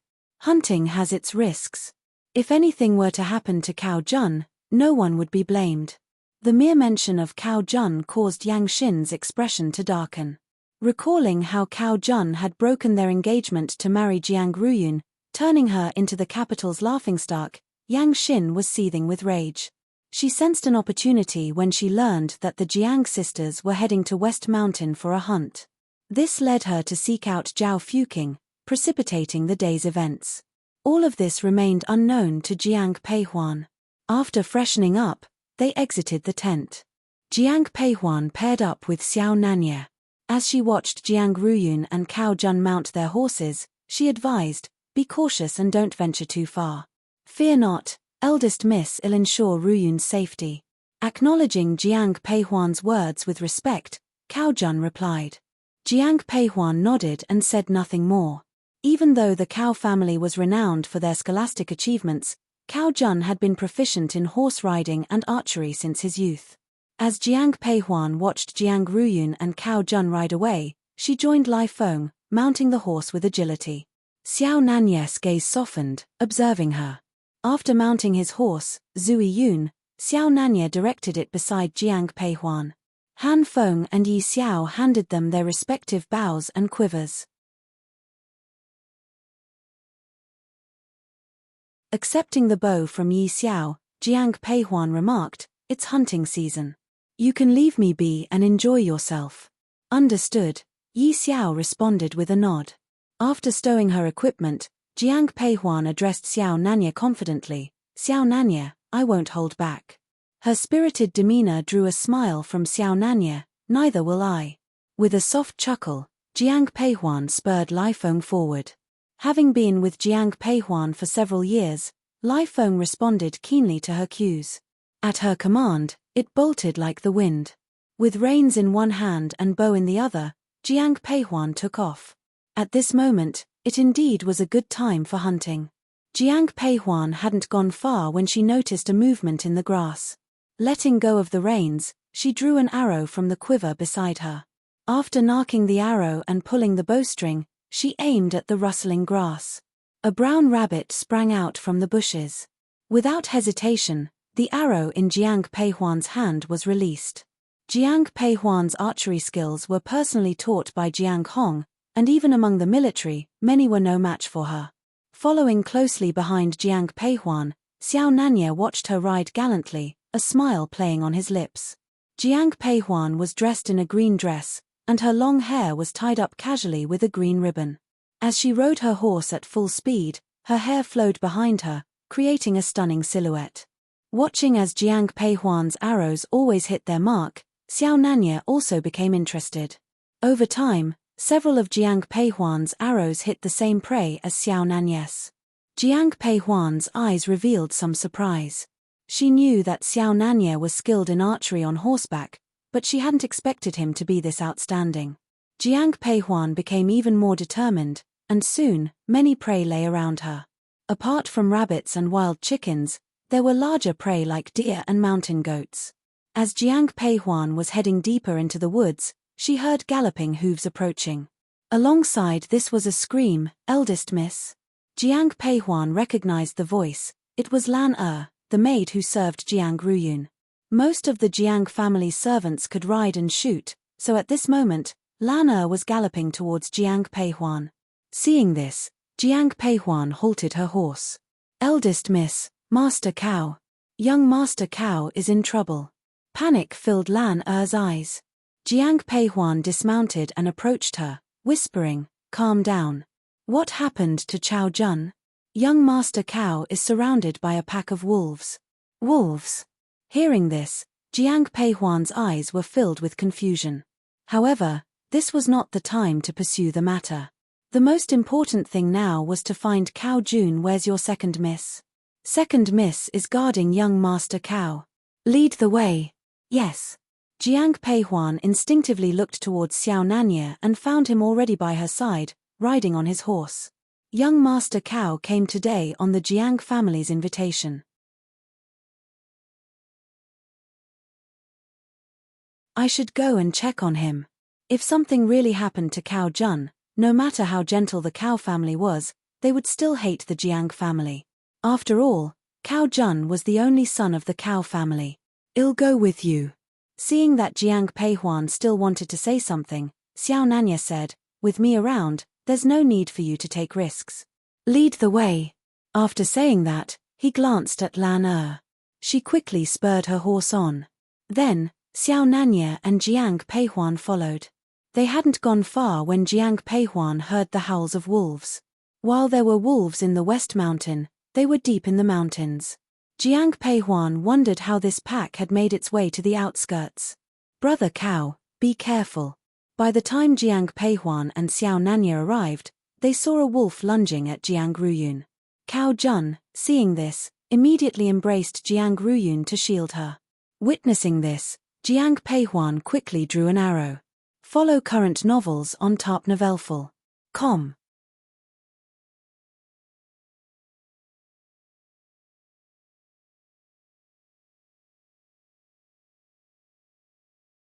Chapter 204. Encountering wolves. Jiang Peihuan shot an arrow through the neck of a wolf. This arrow had saved Cow Jun but had also precipitated a significant disaster. Wolves are pack animals, but they are also highly vengeful. When the wolf fell, the wolf pack that had threatened Cow Jun and Jiang Ruyun immediately turned their attention to Jiang Peihuan, who held a bow and arrow. For a brief moment, the air was silent. Eldest Miss, Master, Han Feng and Yi Xiao arrived at that instant. Surveying the scene before them, both displayed evident concern. After a tense pause, Jiang Peihuan narked another arrow. Noticing the newcomers, she whispered, "Wolves are highly vengeful. In that case, let's not leave a single one alive," Xiao Nanya declared, drawing his own bow as he spoke. Seeing this, both Han Feng and Yi Xiao readied their bows and arrows. The four were skilled archers.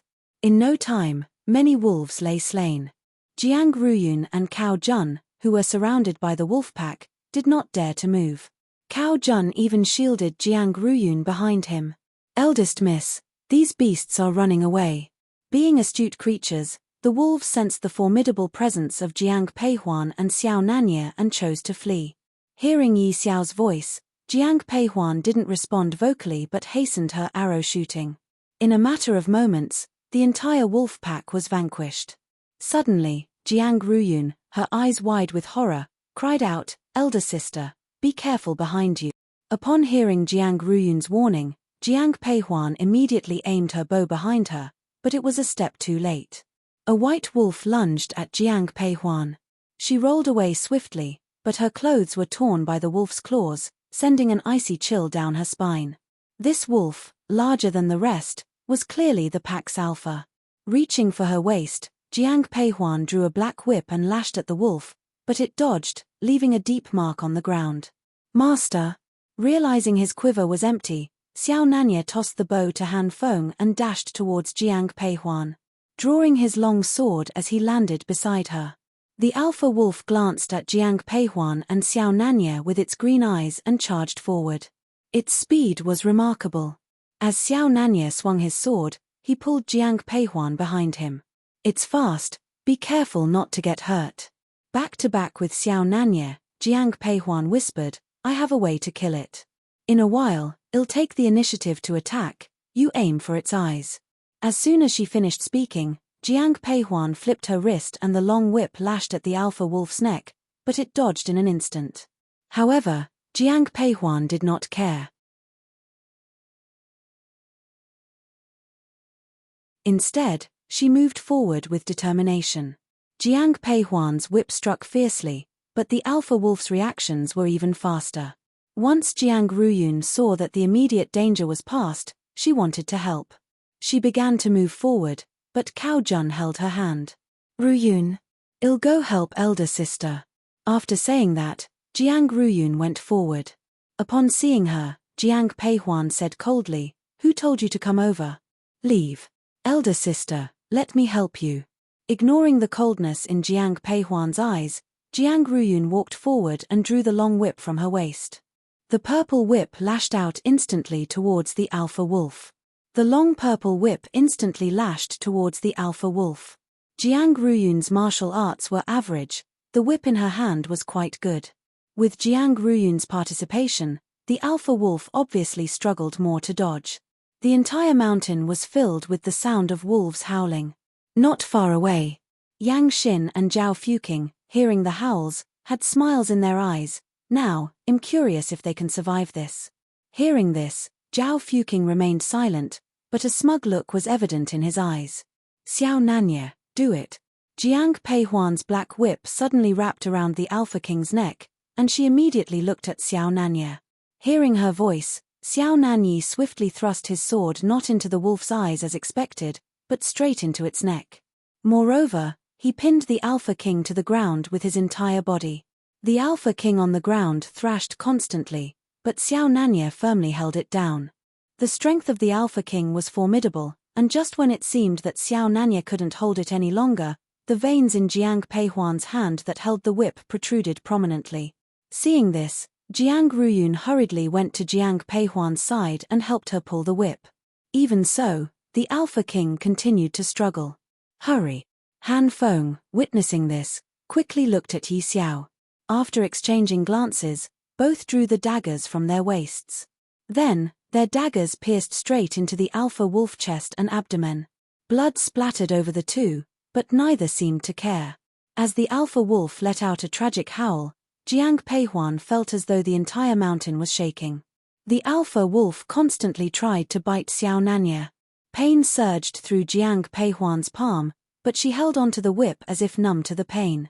Seeing blood seeping from Xiao Nanye's palm, Jiang Ruyun's face changed, and she gripped even harder.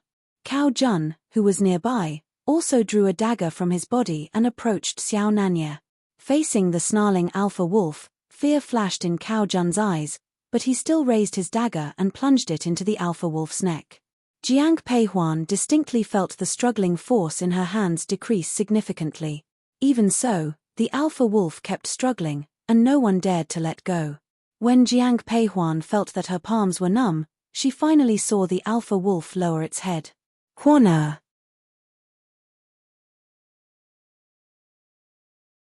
Xiao Nanyi immediately let go of the alpha wolf and went to Jiang Peihuan's side. Seeing her bloody palm, Xiao Nanye's expression turned extremely grim. "Master, the medicine." Seeing this, Han Feng quickly took out the wound ointment. "Ruyun, your hand."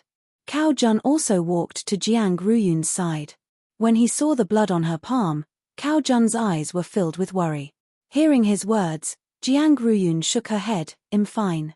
Elder sister's injury is worse than mine."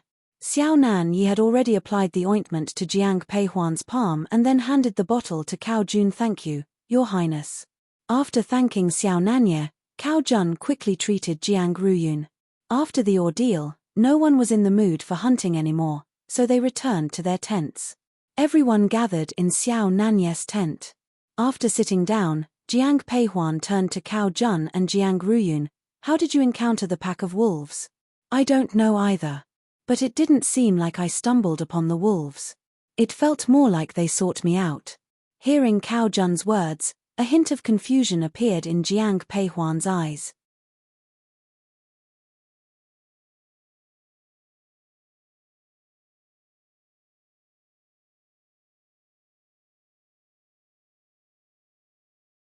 Chapter 205. Zhao Fuqing's leg was bitten off. Facing the puzzled expression of Jiang Peihuan, Cao Jun continued, "Are you Yun and I were always on the outskirts, but the wolves suddenly appeared.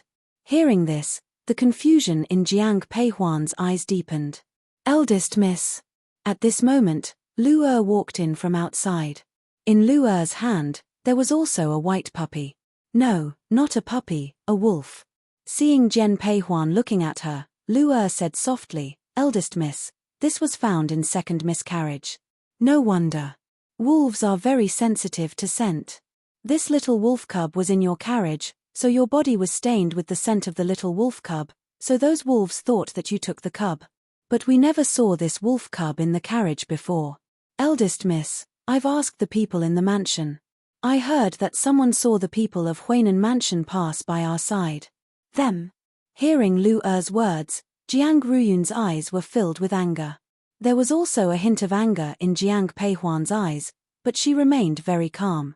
Looking at her bandaged right hand, she turned to Xiao Nanya and said, Let's return to the mansion in a few days, we came all this way after all. Because of Jiang Peihuan's injury, Xiao Nanya planned to return today. But hearing her words now, he nodded, as you wish. Then, Jiang Peihuan turned to Yi Xiao, find some herbs for me. Yes. That night, Jiang Peihuan handed the prepared medicine to Han Feng. Can you sprinkle this on the tent of the Prince Huainan? Taking the porcelain bottle from Jiang Peihuan, Han Feng confidently patted his chest and said with a smile, Don't worry, eldest miss, I'll get it done. Elder sister, what kind of medicine is it? Watching Han Feng leave, Jiang Ruyun couldn't help but ask Jiang Peihuan. Hearing her, Jiang Peihuan smiled and said, It's just a scent that certain wild beasts are fond of. But I'm not quite sure which wild beast it attracts. Eldest miss, what should we do with this little wolf cub? At this moment, Lu Er approached Jiang Peihuan, still holding the white wolf cub. Just by looking at the cub's fur, Jiang Peihuan knew it was the son of the alpha wolf. Logically, they shouldn't keep the wolf cub. But seeing it quietly nestled in Lu Er's arms, Jiang Peihuan couldn't help but reach out to it. Jiang Peihuan had reached out her hand when the wolf cub stuck out its tongue and licked Jiang Peihuan's fingertips. After a moment of silence, Jiang Peihuan whispered, Let's raise it for now. Raise it. Eldest miss, you want to keep a wolf? For now. If it's a treacherous wolf, she won't keep it.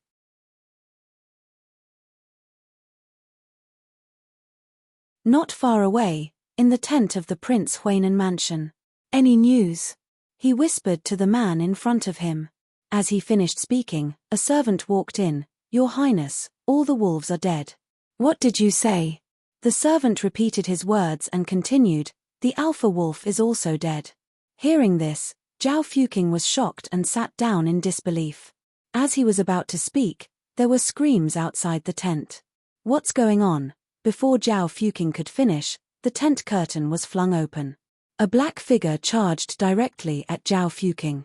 He was startled, but having a few years of martial arts training, he dodged just in time. When he turned around, Zhang Fuqing realized that it was a black-brown bear that had rushed in.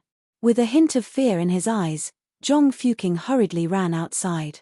The brown bear immediately pounced forward. Zhang Fuqing dodged to the side, but the brown bear bit into his leg.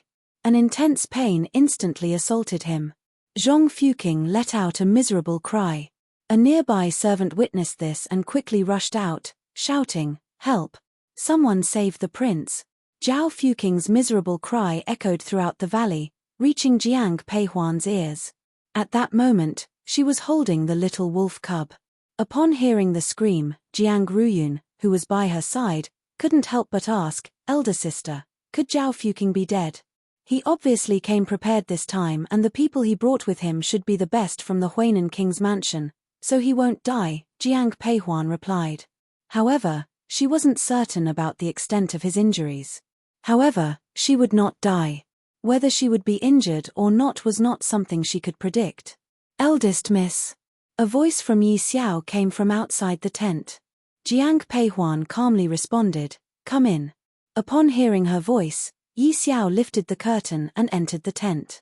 After bowing to Jiang Peihuan, she whispered, Prince Huainan was attacked by a bear and had his leg bitten off. People from the Huainan king's mansion, having heard that King Cheng and the eldest miss are here, have specifically come to request medical assistance for Prince Huainan. Tell them to get out. The words were from Xiao Nanya. Walking into the tent with a cold demeanor, Xiao Nanya saw the wolf cub in Jiang Peihuan's arms, reached out, and grabbed it by the neck, handing it to Lu Er. Lu Er, who was standing to the side, quickly caught the cub, fearing it would die from the fall. Sitting beside Jiang Peihuan, Xiao Nanya turned to Yi Xiao and said, "Tell them it's my order, they should leave." Hearing this, Yi Xiao's eyes revealed a hint of hesitation. After a moment's thought, she hesitated. "I took a look at Prince Huainan, and his condition seems very critical. If he isn't treated soon, his life could be in danger. In that case, let's go and take a look." Jiang Peihuan didn't care about the extent of Zhao Fuqing's injuries.